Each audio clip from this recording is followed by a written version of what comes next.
So hello everyone. कैसे हैं आप लोग। आज हम लोग एक नया लेक्चर लेके आ गए हैं। आपका कौन सा चैप्टर? रोटेशनल डायनेमिक्स के ऊपर। ये आपका लेक्चर नंबर 3 है, जिसके अंदर हम लोग, और बहुत मोस्ट अवेटेड लेक्चर है क्योंकि इसके अंदर हम लोग बहुत इंपॉर्टेंट टॉपिक एंगुलर मोमेंटम का कंजर्वेशन पढ़ने वाले हैं। इससे पहले हम लोग 2 लेक्चर और कर चुके हैं। जो इसके पहले वाला वीडियो था उसमें हम लोग एंगुलर मोमेंटम को बहुत अच्छे से एक्सप्लेन किए थे और उसका जो एक प्रूफ होता है जो कि बेसिक फिजिक्स के पॉइंट ऑफ व्यू से बहुत इंपॉर्टेंट होता है, उसके ऊपर डिस्कशन किए थे और टॉर्क को डिस्कस किए थे एक अच्छे एग्जांपल के साथ। तो अगर आप पिछले वाला वीडियो नहीं देखे हैं तो आपको वो देखना चाहिए। और यहां पर हम लोग डिस्कस करने वाले हैं conservation of angular momentum BSc physics के पॉइंट ऑफ व्यू से, ऑब्वियसली, है ना। और ये लेक्चर नंबर कितना है? 3 है। देखिए यहां पर कुछ कंटेंट लिखा हुआ है जिसको हम लोग वीडियो के थ्रू कवर करने वाले हैं। इस वीडियो के थ्रू देखिए, ऐसे मेन टॉपिक तो यहां पर क्या है आपका? Conservation of angular momentum, main topic तो यही है। बट यहां पर हम लोग कुछ बेसिक्स के ऊपर डिस्कशन करेंगे और बहुत इंपॉर्टेंट बेसिक्स है। आपको पूरा वीडियो देखने में बहुत मजा आएगा, पूरा एकदम 100% मजा आएगा। देखिए यहां से ध्यान से, relation between angular momentum and momentum, मतलब जो आपका लीनियर मोमेंटम होता है, लीनियर मोमेंटम यानी कि P, वही 9th क्लास वाला, और यहां पर एंगुलर मोमेंटम 9th क्लास या 11th क्लास, और यहां पर एंगुलर मोमेंटम के बारे में हम लोग डिस्कस करने वाले हैं। आप एंगुलर मोमेंटम 11th में भी पढ़े होंगे, लेकिन यहां पर जो मतलब एंगुलर मोमेंटम है उसको हम लोग थोड़ा सा, मतलब जो उसका प्रूफ है उसको थोड़ा आपको थ्योरी के पॉइंट ऑफ व्यू से भी रिप्रेजेंट करना पड़ता है। तो पहले हम लोग समझ लेंगे कि जो हम लोग थ्योरी में जो लाइन्स लिखने वाले हैं, कि जो भी लाइंस यूज करने वाले हैं उनका मतलब क्या है, तो उसको समझने के लिए पहले इन दोनों को क्लियर करना पड़ेगा। यानी कि relationship between L and P. Relationship मतलब कि वो क्या रिलेशन होता है, एल और पी कुछ अलग होता है क्या, किसी में कौन वेक्टर है कौन नहीं है, या फिर एल का जो मतलब जो एंगुलर मोमेंटम है उसका फॉर्मूला क्यों आया, ये सब के ऊपर डिस्कशन करेंगे। और देखिए यहां पर जैसे लिखा हुआ है एंगुलर मोमेंटम और टॉर्क, तो ऐसा नहीं हम लोग यहां पर टॉपिक डिस्कस करेंगे एंगुलर मोमेंटम और टॉर्क का। हम लोग यहां पर ये समझेंगे कि जैसे हम लोग एंगुलर मोमेंटम को लिखते हैं mv/r साइन थीटा, तो ऐसा क्यों लिखा जाता है, इसका फिजिक्स, इसके पीछे का फिजिक्स, डेरिवेशन और ये सब नहीं, इसका अंडरस्टैंडिंग कि ऐसा फॉर्मूला को हम लोग लिख क्यों रहे हैं। ठीक है, अच्छा, अगर आप चैनल पे नए हैं गाइस तो इस चैनल को सब्सक्राइब कीजिए, क्योंकि हम लोग यहाँ पर रेगुलर वे में बीएससी फिजिक्स के पॉइंट ऑफ व्यू से वीडियोस को अपलोड कर रहे हैं। देखिए अब यहाँ पर टॉर्क है, तो टॉर्क का फॉर्मूला जैसे हम लोग क्या लिखते हैं, इस टॉर्क का क्या लिखते हैं, आर पी साइन थीटा। ठीक है, आर पी, सॉरी गलत हो गया, आर एफ साइन थीटा होता है ना, आर एफ साइन थीटा या फिर एफ आर साइन थीटा, जो भी आप लिख सकते हैं, स्केलर फॉर्म में लिख रहे हैं यहाँ पर। तो ये आर एफ क्यों लिखते हैं, मतलब उसको हम आपको फील समझाएंगे, फील से अच्छे से समझाएंगे आपको कि ऐसा क्यों लिखा जाता है, उसके ऊपर बेसिकली डिस्कशन करेंगे। उसके बाद देखिए यहाँ पर क्या लिखा हुआ, conservation of angular momentum with proof. यही पार्ट इस वीडियो का सबसे इंपॉर्टेंट है जो आपके सिलेबस में डायरेक्टली दिया हुआ है। अच्छा, मोमेंट ऑफ इनर्शिया, आप सवाल आता है सर मोमेंट ऑफ इनर्शिया कहाँ है। देखिए यहाँ पर मोमेंट ऑफ इनर्शिया हम लोग इसका कंजर्वेशन को डिस्कस करने के बाद, क्योंकि इसका एप्लीकेशन पढ़ना है हम लोग को, ये जो आपका जो एंगुलर मोमेंटम है, क्योंकि उसका एप्लीकेशन पढ़ना है, तो उसके लिए हम लोग एप्लीकेशन पढ़ने के लिए, मतलब जो वीडियो का बेस्ट पार्ट है, देखिए यहाँ पर क्लियरली लिखा हुआ है कि जो एप्लीकेशन है वो इस वीडियो का बेस्ट पार्ट होने वाला है, जिसमें हम लोग इस फॉर्मूला को डिस्कस करने वाले हैं कि जो एंगुलर मोमेंटम है वो आई ओमेगा के बराबर कैसे आया, तो उसके ऊपर भी हम लोग इस वीडियो में डिस्कस करने वाले हैं। अच्छा, उसके बाद फिर यहां पर फाइनली ये वीडियो एंड हो जाएगा। तो यहां पर सबसे इंपॉर्टेंट पार्ट वीडियो का क्या क्या है, 2 इंपॉर्टेंट पार्ट है। पहला ये, मेरे हिसाब से सबसे इंपॉर्टेंट पार्ट ये है, उसके बाद आपका ये एप्लीकेशन, और बाकी ये प्रूफ तो हर कोई करवा रहा है, उसको भी करेंगे, क्या दिक्कत है। तो ये आपका एग्जाम में डायरेक्टली पूछता है कि स्टेटमेंट पूछेगा व्हाट इज एंगुलर मोमेंटम, उसके बाद बोलेगा कि conserve the angular momentum with the help of relation, मतलब मैथमेटिकल रिलेशन, यानी कि जो एंगुलर मोमेंटम का टॉर्क का फॉर्मूला होता है उसके हेल्प से कंजर्वेशन प्रूफ कीजिए। तो ये आपके क्वेश्चन में, ये आपके यूनिवर्सिटी में और ये सब में रेगुलरली आ रहा है क्वेश्चन। ठीक है, तो चलिए गाइस इस वीडियो को हम लोग फाइनली शुरू करते हैं, और आप ये लिख सकते हैं ना कंटेंट जो आज हम लोग कवर करने वाले हैं। ठीक है,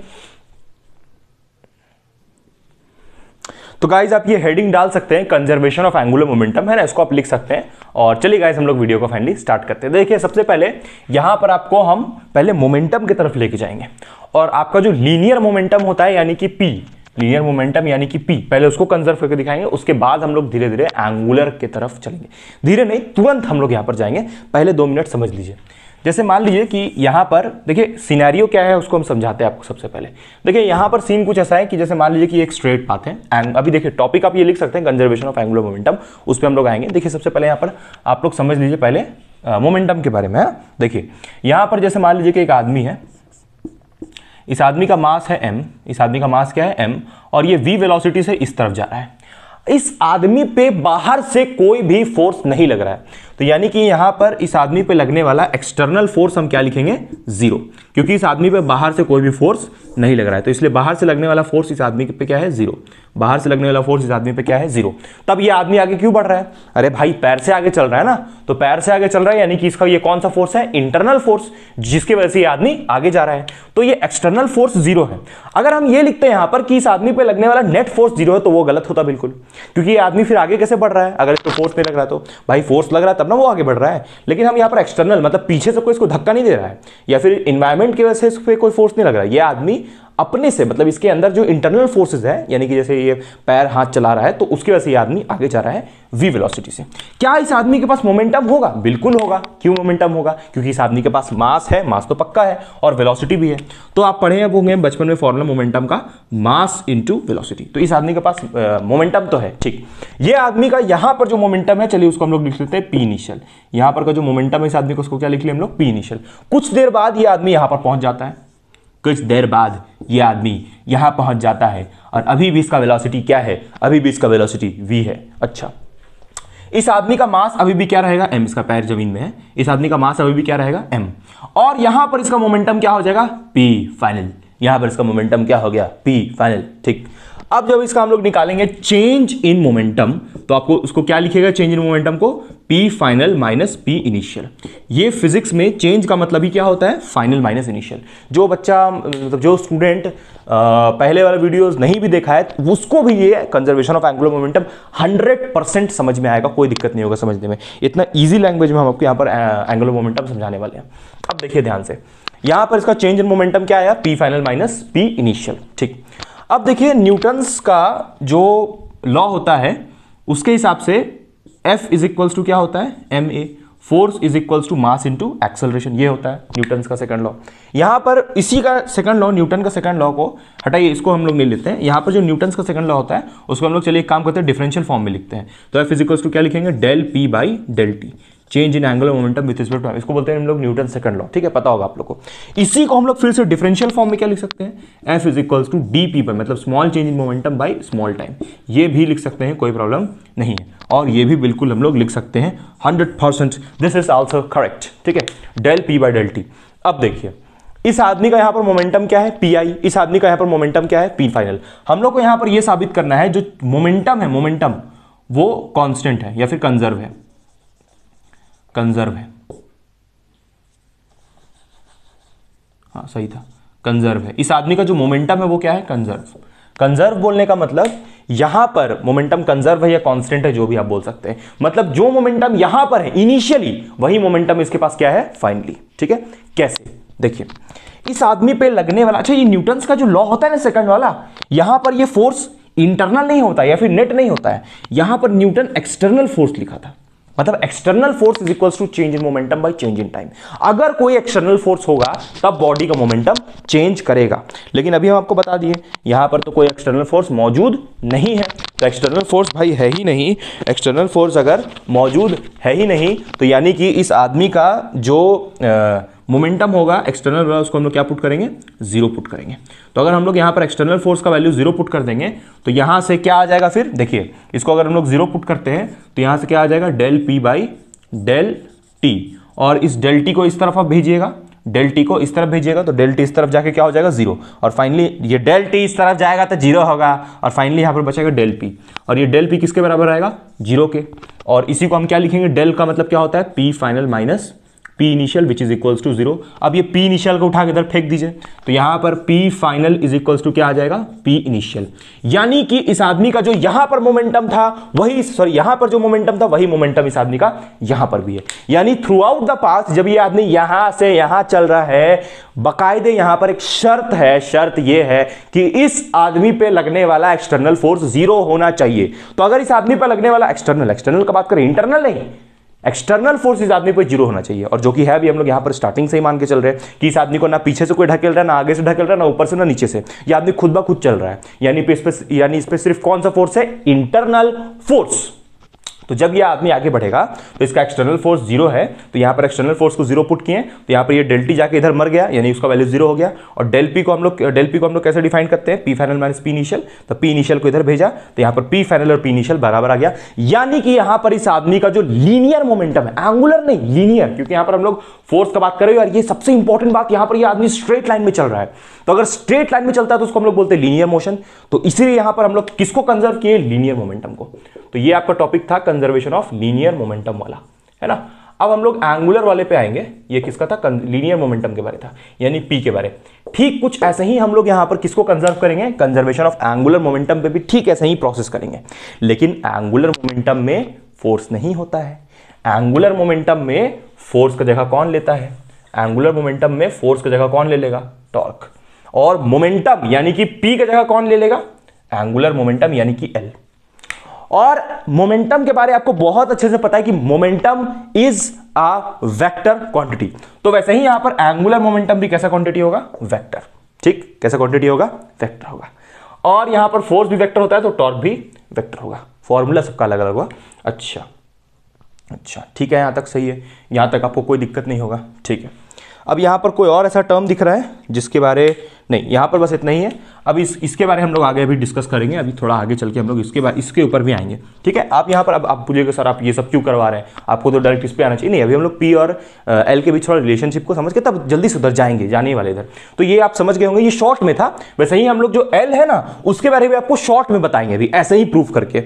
उसके बाद फाइनली हम लोग चलेंगे कहां पर, जो आपका एग्जाम में जो पूछा भाई, कंजर्वेशन ऑफ एंगुलर मोमेंटम को थ्योरेटिकली लिख करके तब समझाएंगे। यहां पर आपको सबसे इंपॉर्टेंट चीज क्या समझ में आया कि लगने वाला एक्सटर्नल फोर्स बॉडी पे क्या होना चाहिए, 0 होना चाहिए। लगने वाला एक्सटर्नल फोर्स बॉडी पे क्या होना चाहिए, 0 होना चाहिए, इंटरनल वाला नहीं। अगर इंटरनल नहीं रहेगा तब तो ये चलेगा ही नहीं, एक्सटर्नल 0 होना चाहिए, ये सबसे इंपॉर्टेंट बात है। तभी यहां पर हम पुट किए 0, तब ये आया। और यहां पर हम कौन सा लॉ यूज किए, न्यूटन का सेकंड लॉ। ठीक है, आप इसको कॉपी कीजिए, फिर हम लोग आगे चलते हैं। आपका जो सिलेबस दिया हुआ था, मतलब जो टॉपिक्स लिखवाए थे उसके हिसाब से आगे चलेंगे। सो चलिए गाइस, हम आपको यहां पर जल्दी से जो आपका एंगुलर मोमेंटम का कंजर्वेशन होता है उसके ऊपर शॉर्ट में आपको समझाते हैं। पहले आपका जो एंगुलर मोमेंटम का कंजर्वेशन है उसको पहले समझ लीजिए, फिर हम आपको यहां पर अच्छे से, बहुत अच्छे से उसका प्रूफ लिखवाएंगे।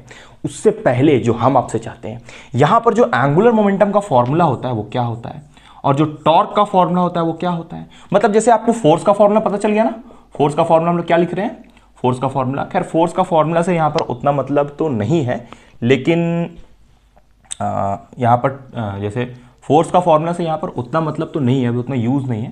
खैर हम यहाँ पर जैसे फोर्स को del P by del T लिख रहे हैं ना, या फिर फोर्स को हम क्या लिख रहे हैं, मास इनटू एक्सेलरेशन। ठीक है, चलिए इस पे आएंगे हम लोग। इसको del P by del T नहीं भी लिखते तो एम ए तो लिखते हैं ना, फोर्स को मास इनटू एक्सेलरेशन तो नहीं लिखते ही नहीं। मतलब हम यहाँ पर आपको ईजी करने की कोशिश कर रहे हैं, तो आप इसको एम ए ही लेके चलिए अभी। ठीक है, फिर हम लोग del P by del T का जब जरूरत पड़ेगा तब लेंगे। तो यहाँ पर एफ इज इक्वल टू, जैसे हम लोग एम ए लिख रहे हैं, और मोमेंटम का फॉर्मूला क्या लिख रहे हैं हम लोग, मास इनटू वेलोसिटी। तो वैसे ही आपका जो मोमेंटम से रिलेट कौन करता है, एंगुलर मोमेंटम, फोर्स से रिलेट कौन करता है, टॉर्क। तो इनका फॉर्मूला इनको देखते हुए कैसे लिखेंगे उसके ऊपर आ रहे हैं, बहुत अच्छे से समझाएंगे आपको। देखिए यहाँ पर इधर हम थोड़ा सा लीनियर वाला लिखते हैं, 2 मिनट देख लीजिए इसको, उसके बाद फिर एंगुलर मोमेंटम पे आ रहे हैं। इधर लिखते हैं हम पहले लीनियर वाला टर्म, और इस तरफ हम बात करते हैं एंगुलर वाले के बारे, एंगुलर वाले के बारे। आप भी ऐसे ही बना लीजिए इसको, ये इधर लीनियर वाला, इस तरफ एंगुलर वाला। जैसे मान लीजिए कि यहाँ पर एक स्ट्रेट लाइन है, यहाँ पर एक स्ट्रेट लाइन है, यहाँ पर एक आदमी है जिसका मास m है, और ये आदमी v वेलोसिटी इस तरफ जा रहा है, और ये आदमी यहीं पर पहुँचता है, v वेलोसिटी इसका भी होता है, मास m रहता है, v वेलोसिटी। वैसे ही यहाँ पर हम लोग सर्कुलर पाथ लेंगे, this will be a circular path, this is a circular path. ठीक, और यहाँ पर हम लोग एक छोटू सा ऑब्जेक्ट ले लेते हैं, इसका मास m लेते हैं। आदमी भी ले सकते हैं, कोई दिक्कत नहीं है, लेकिन हम यहाँ पर मास m लेके चल रहे हैं, आप आदमी भी ले सकते हैं। तो यहाँ पर एक मास m है, ये मास m घूमते घूमते घूमते यहाँ पर पहुँचता है, और अभी भी इसका मास कितना रहेगा, m। और ये यहाँ से यहाँ पर ये इसका एक्सिस ऑफ रोटेशन है, क्योंकि आपको पता है कि ये ऑब्जेक्ट अगर रोटेशनल मोशन कर रहा है तो इसके पास कोई एक फिक्स्ड एक्सिस ऑफ रोटेशन भी होना चाहिए जिसके अबाउट ये रोटेशनल मोशन करेगा। बिना फिक्स्ड एक्सिस ऑफ रोटेशन का ये रोटेशनल मोशन नहीं कर पाएगा। तो इसलिए अगर इसको रोटेशनल मोशन करना है तो यहाँ पर इसका एक ऑरिजिन या फिर एक फिक्स्ड एक्सिस ऑफ रोटेशन हो चाहिए। इस ओ एक्सिस के अबाउट ये मास m गोल गोल गोल गोल चक्कर काट रहा है। पहले ये मास m यहाँ था, अब गोल गोल घूमते घूमते यहाँ पर पहुँच गया, फिर ऐसे पूरा गोल चक्कर काट रहा है। अच्छा ये देखिए यहाँ पर पहले इस पे आते हैं, ये आदमी तो यहाँ से यहाँ जा रहा है, स्ट्रेट लाइन में मूव कर रहा है, तो इसके पास मोमेंटम है जिसका फॉर्मूला क्या है, मास इंटू वेलोसिटी। ठीक है, बहुत अच्छा। इस आदमी पे फोर्स कितना लग रहा है, मास इंटू एक्सेलरेशन। इसमें तो आपको यहाँ तक में कोई प्रॉब्लम नहीं है, यहाँ तक तो आपको एकदम क्लियर समझ में आ रहा होगा। अच्छा, अगर हम बात करें इस आदमी पे एक्सटर्नल फोर्स का, तो ये तो आपको पता है ना, इस आदमी पे लगने वाला एक्सटर्नल फोर्स क्या है, 0, पता है, ये सब आपको क्लियर है एकदम, कोई दिक्कत नहीं, इसमें कोई कष्ट नहीं। ठीक है, इधर आते हैं हम लोग, देखिए सर्कुलर पाथ पे हम लोग आते हैं फाइनली। सर्कुलर पाथ ही तो मैंने समझना है, अरे रे, सर्कुलर पाथ ही तो मैंने समझना है, इसी के ऊपर, इसीलिए तो हम यहाँ पर खड़े हैं, आपको एंगुलर ही समझाने के लिए तो खड़े हैं भैया। यहाँ पर देखिए, यहाँ पर जो एंगुलर वाले पे आप आते हैं, देखिए ये आदमी के पास ये मास के पास वेलोसिटी v होगा ना, ये मास जो ऑब्जेक्ट है मास वाला, ये ऐसे गोल गोल घूम रहा है, तो इसके पास वेलोसिटी मास दोनों होगा। यहां पर भी इसके पास ऐसे वेलोसिटी होगा। ठीक है, एंगुलर टर्म है तो हमको पता है कि वेलोसिटी को हम लोग यहां पर एंगुलर वेलोसिटी से रिप्लेस करते हैं और एक्सेलरेशन को एंगुलर एक्सेलरेशन से रिप्लेस करते हैं। ये सब आपको पिछले वीडियोस में बताया हुआ है, या फिर ऐसा बोल लीजिए कि जो इंट्रोडक्शन वीडियो था यानी कि लेक्चर नंबर 1, उसमें आपको ये सब बहुत अच्छे से बताया हुआ कि एक्सेलरेशन का रोल अल्फा लेगा, ये सब आपको एक्सप्लेन किया हुआ, वो सब हम पे हमें नहीं आ रहा है। ठीक है, इस आदमी के पास, इस ऑब्जेक्ट के पास वेलोसिटी होगा, हाँ होगा बिल्कुल। तो क्या इसके पास मोमेंटम होगा, बिल्कुल होगा भाई। मोमेंटम का डायरेक्शन क्या होगा, जिस तरफ इसका वेलोसिटी है, तो यानी कि इसी तरफ मोमेंटम का डायरेक्शन होगा। मान लीजिए ये ऑब्जेक्ट यहां पर पहुंच गया, अभी भी इसके पास वेलोसिटी v होगा, है ना, और इसका मास अभी भी क्या होगा, m होगा। बहुत अच्छा, बहुत अच्छा, बहुत अच्छा, शाबाश। चलिए अब यहां से आगे देखिए, हम लोग बात करते हैं यहां पर एंगुलर मोमेंटम का। देखिए प्रॉब्लम ये है कि यहां पर ये एंगल भी स्वेप्ट कर रहा है, दिक्कत ये है, ठीक है, क्योंकि ये एंगुलर वेलोसिटी, क्योंकि ये एंगल में से गोल गोल घूम रहा है, तो यहां पर ये कुछ एंगल भी स्वेप्ट कर रहा है, यानी कि कुछ थीटा एंगल भी बना रहा है, ये यहां पर प्रॉब्लम है। तो इसीलिए अब इसका जो मोमेंटम होगा उसको हम नया नाम देंगे एंगुलर मोमेंटम, और उसको क्या लिखेंगे, L इज इक्वल्स टू, देखिए यहां पर इसके पास मास है, बहुत अच्छा, इसके पास वेलोसिटी है, मास है, वेलोसिटी मास लिख दिए, इसके पास रेडियस भी तो है, तो इसलिए रेडियस भी लिखेंगे, और ये एंगल भी कवर कर रहा है, तो इसलिए यहां पर क्या लिखेंगे, साइन थीटा। अब सवाल ये है कि यहां पर एंगल के लिए साइन थीटा ही क्यों लिखे। देखिए इसका 2 रीजन है। पहला रीजन ये है कि इसका प्रूफ सबूत, क्यों यहां पर साइन थीटा लेते हैं, उसका प्रूफ है एक। दूसरा रीजन यहां पर सबसे इंपॉर्टेंट ये है कि साइन थीटा यहां पर क्यों है, कॉस क्यों नहीं लिए। देखिए एंगुलर मोमेंटम आपको पता है कि एक वेक्टर क्वांटिटी है, आपको बहुत अच्छे से पता है कि angular momentum is a vector quantity, और उसका फॉर्मूला हम लोग क्या लिखते हैं, r क्रॉस p, ऐसे लिखते हैं उसका फॉर्मूला को, आपको ये पता होगा, पिछले वीडियोस में बताया हुआ है। तो क्योंकि यहां पर क्रॉस प्रोडक्ट होना है, इसलिए यहां पर क्या आ रहा है, साइन थीटा। आप समझ गए ना। देखिए इस वाले मोमेंटम का जब हम बात कर रहे थे तो इसके पास सिर्फ मास वेलोसिटी था और सीधा लाइन में चल रहा था भैया, ना रेडियस था ना एंगल था, तो इसलिए सिंपल m इंटू v लिख दिए, फोर्स मास इंटू एक्सेलरेशन, खत्म। लेकिन जब यहां पर हम बात कर रहे हैं एंगुलर मोमेंटम का, तो इसके पास मास वेलोसिटी तो है ही है, यानी कि इसके पास मोमेंटम तो है ही, लेकिन इसके पास रेडियस भी है और कुछ एंगल भी बना रहा है जब ये ऐसे चल रहा है तब, और गोल गोल चल रहा है, तो इसलिए इसके पास एंगल रेडियस का कमी था, तो उसको हम लोग लिख दिए यहां पर। अच्छा, अब हम लोग आते हैं टॉर्क पे। आपको बहुत अच्छे से पता है कि टॉर्क एक टाइप ऑफ फोर्स होता है, टॉर्क कुछ नया, कोई नया चीज नहीं है, टॉर्क भी एक तरह का फोर्स है, लेकिन टॉर्क एक ऐसा फोर्स है जो बॉडी को गोल गोल घुमा देता है किसी फिक्स्ड एक्सिस के अबाउट, ये सब आपको पता है। यानी कि ये अगर ऑब्जेक्ट गोल गोल घूम रहा है तो इस पर टॉर्क लग रहा है। अच्छा, कौन सा टॉर्क लग रहा है, इंटरनल टॉर्क, क्योंकि आपको पता है कि एक्सटर्नल टॉर्क क्या है, 0, एक्सटर्नल टॉर्क 0, क्यों, क्योंकि हम लोग यहाँ पर एंगुलर मोमेंटम को कंजर्व करने वाले हैं ना, इसलिए हमेशा 0 नहीं होगा एक्सटर्नल, क्योंकि यहाँ पर हम लोग कंजर्व करने वाले एंगुलर मोमेंटम को, इसलिए टॉर्क और फोर्स को 0 मान के चल रहे हैं, ठीक है, एक्सटर्नल वाले को। देखिए शांति से, जैसे जब ये ऑब्जेक्ट घूम रहा है गोल गोल, जैसे यहाँ पर है या फिर यहाँ पहुंच जाएगा, तो इसका मास m, वेलोसिटी v और रेडियस इसका कितना हो जाएगा, r। तो इस ऑब्जेक्ट पे कोई फोर्स लग रहा होगा, हाँ फोर्स लग रहा है तब ना ये भाई गोल गोल चक्कर काट रहा है? ये वाला ऑब्जेक्ट गोल गोल चक्कर क्यों काट रहा है, क्योंकि इस पे फोर्स लग रहा है, तो भैया फोर्स तो है, ठीक है। तो हम लोग यहाँ पर, अच्छा रेडियस से पहले तो रेडियस भी तो है यहाँ पर भैया, ये रेडियस भी तो है, तो पहले रेडियस लिख लिए। फोर्स भी लग रहा है इसमें, क्योंकि तभी ये गोल गोल चक्कर काट रहा है, और आपको पता है कि फोर्स के ही वजह से क्या प्रोड्यूस होता है, टॉर्क, तो फोर्स तो है ही है। यहाँ पर एंगल भी बना रहा है ये, क्योंकि थीटा एंगल कवर कर रहा है, तो यहाँ पर फिर क्या लिखेंगे, साइन थीटा। अब साइन थीटा यहाँ पर क्यों लिखे, कॉस थीटा क्यों नहीं, क्योंकि आपको पता है कि टॉर्क एक वेक्टर क्वांटिटी है, जिसका टॉर्क का फॉर्मूला हम लोग क्या लिखते हैं, टाउ इज इक्वल्स टू, ये पिछले वीडियो में एक्सप्लेन किया, उसके ऊपर हम लोग नहीं जा रहे हैं कि यहाँ पर ये ऐसा ही क्यों आया formula, tau is equals to r cross f, ठीक है, ये लिखते हैं ना फॉर्मूला, टॉर्क को वेक्टर फॉर्म में ऐसे रिप्रेजेंट करते हैं। और आर क्रॉस एफ को आप सॉल्व कीजिएगा, क्या लिखिएगा, आर क्रॉस एफ को सॉल्व करके क्या लिखिएगा, आर एफ साइन थीटा। ठीक, अब सुनिए, अब यहाँ पर टॉर्क का फॉर्मूला क्या है, आर एफ साइन थीटा।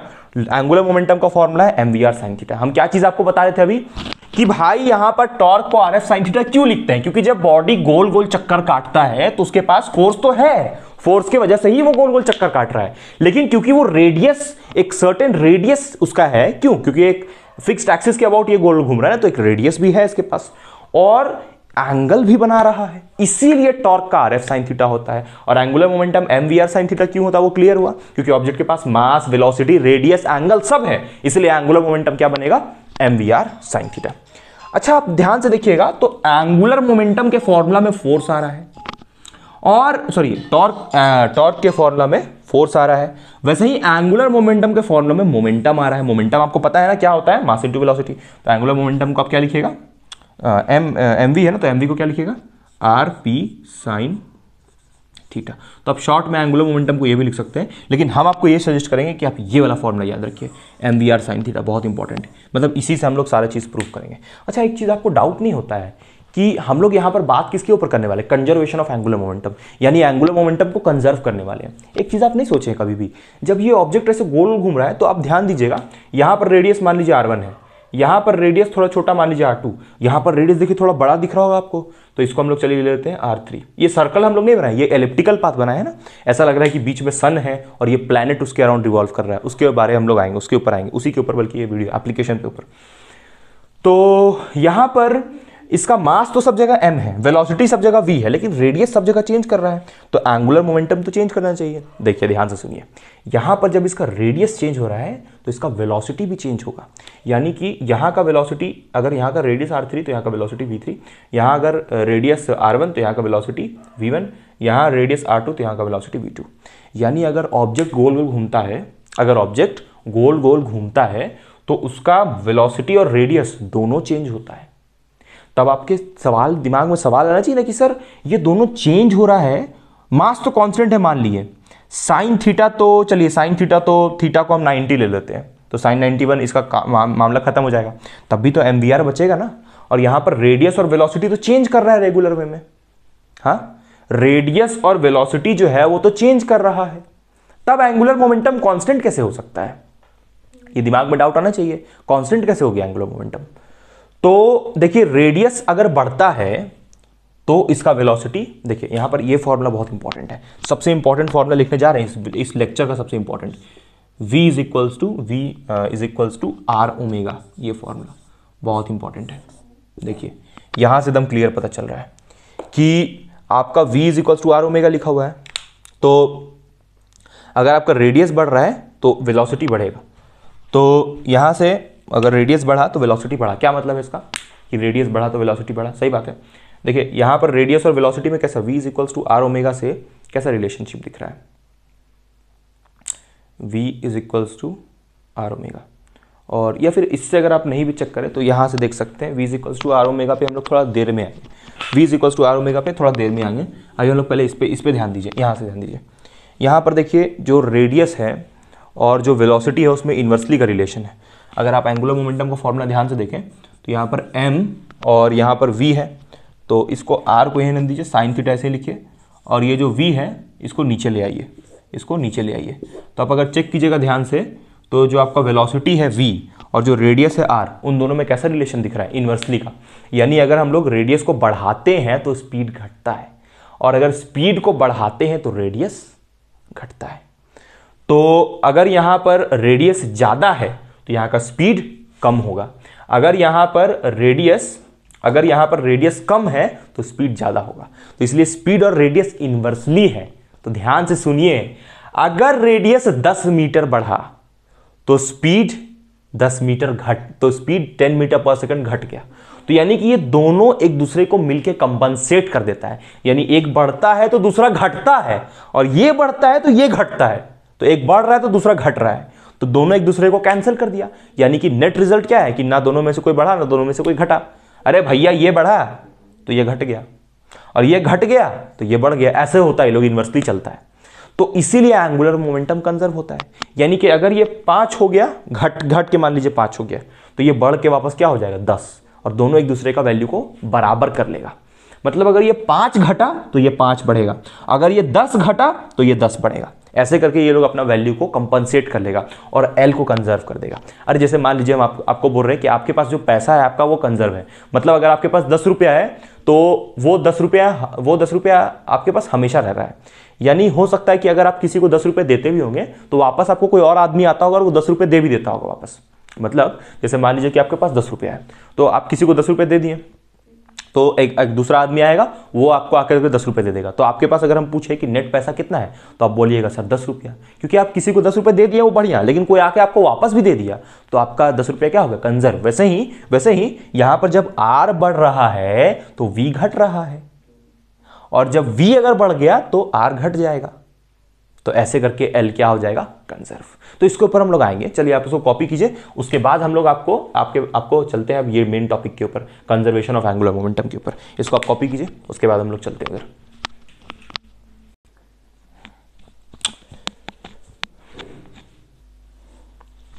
चलिए गाइस, फाइनली हम लोग चलते हैं आपका जो एंगुलर मोमेंटम होता है उसको कंजर्व करने की तरफ। जैसे हम लोग लीनियर मोमेंटम को किए थे, ठीक वैसे ही एंगुलर मोमेंटम को भी कंजर्व करेंगे। तो अगर एंगुलर मोमेंटम को कंजर्व करना है, अच्छा एंगुलर मोमेंटम का डायरेक्शन पता है ना आपको किधर होगा? एंगुलर मोमेंटम एक वेक्टर क्वांटिटी है तो उसका डायरेक्शन किधर होगा? देखिए एंगुलर मोमेंटम का फॉर्मूला हम लोग क्या लिखते हैं, L vector is equals to R cross P. L vector is equals to R cross P. आपको जो भी प्रॉब्लम है, जो भी दिक्कत है उसका आपका कमेंट करके बता सकते हैं। ठीक है। देखिए यहाँ पर एक हम लोग यहाँ पर सर्कुलर पाथ लेते हैं, फिर से आपका फेवरेट ये रहा सर्कुलर पाथ, और यहाँ पर सिर्फ रेडियस आर मेजर करते हैं हम लोग, रेडियस आर मेजर करते हैं। ठीक है, और इस बॉडी का मास यहाँ पर जो बॉडी है, चलिए रेडियस भी वेक्टर। अच्छा आपको ये पता है ना, ये जो रेडियस होगा ये भी वेक्टर होगा, इसके पास भी डायरेक्शन होगा। ठीक है, पता होगा आपको, उम्मीद करते हैं, और नहीं पता था ना। और यहाँ पर जो ऑब्जेक्ट है इसका हम लोग मास लेते हैं m। ठीक है, और इसका मोमेंटम इस तरफ है, मान लीजिए p।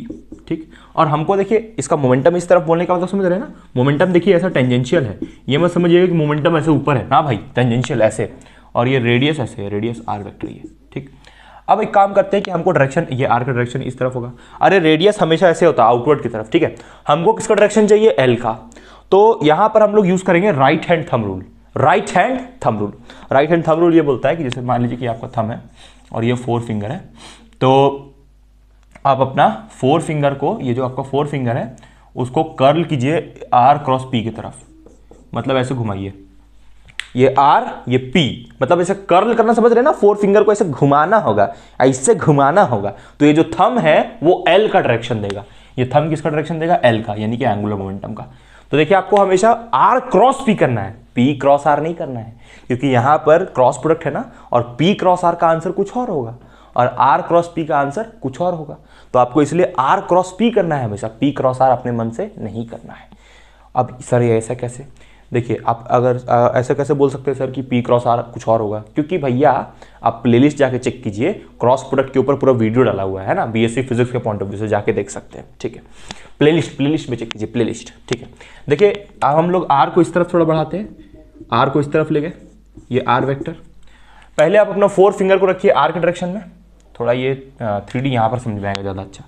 चलिए ये है आर वेक्टर, आर से पी की तरफ घुमाना है ना, तो देखिए ये ऐसे सर्कल है ना, इस टाइप का सर्कल है। तो आप अपना 4 फिंगर को आर के डायरेक्शन में रखिए और पी की तरफ घुमाइए, आर से पी की तरफ। देखिए आर के डायरेक्शन में रख दिए और अभी थंब बंद है, आर से पी की तरफ। तो पी तो अंदर है ना, अरे भाई ये पी ऐसे नहीं है, ये ऐसे सर्कल है ना, तो ये पी अंदर है, अंदर।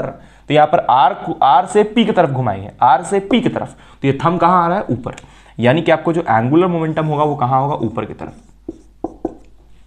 ठीक है, अरे भैया ये बोल रहे हैं, देखिए सिंपल बोल रहे हैं, ये रेडियस ऐसे है और मोमेंटम ऐसे है, तो एंगुलर मोमेंटम ऐसे होगा, मतलब P और R के परपेंडिकुलर होगा एंगुलर मोमेंटम।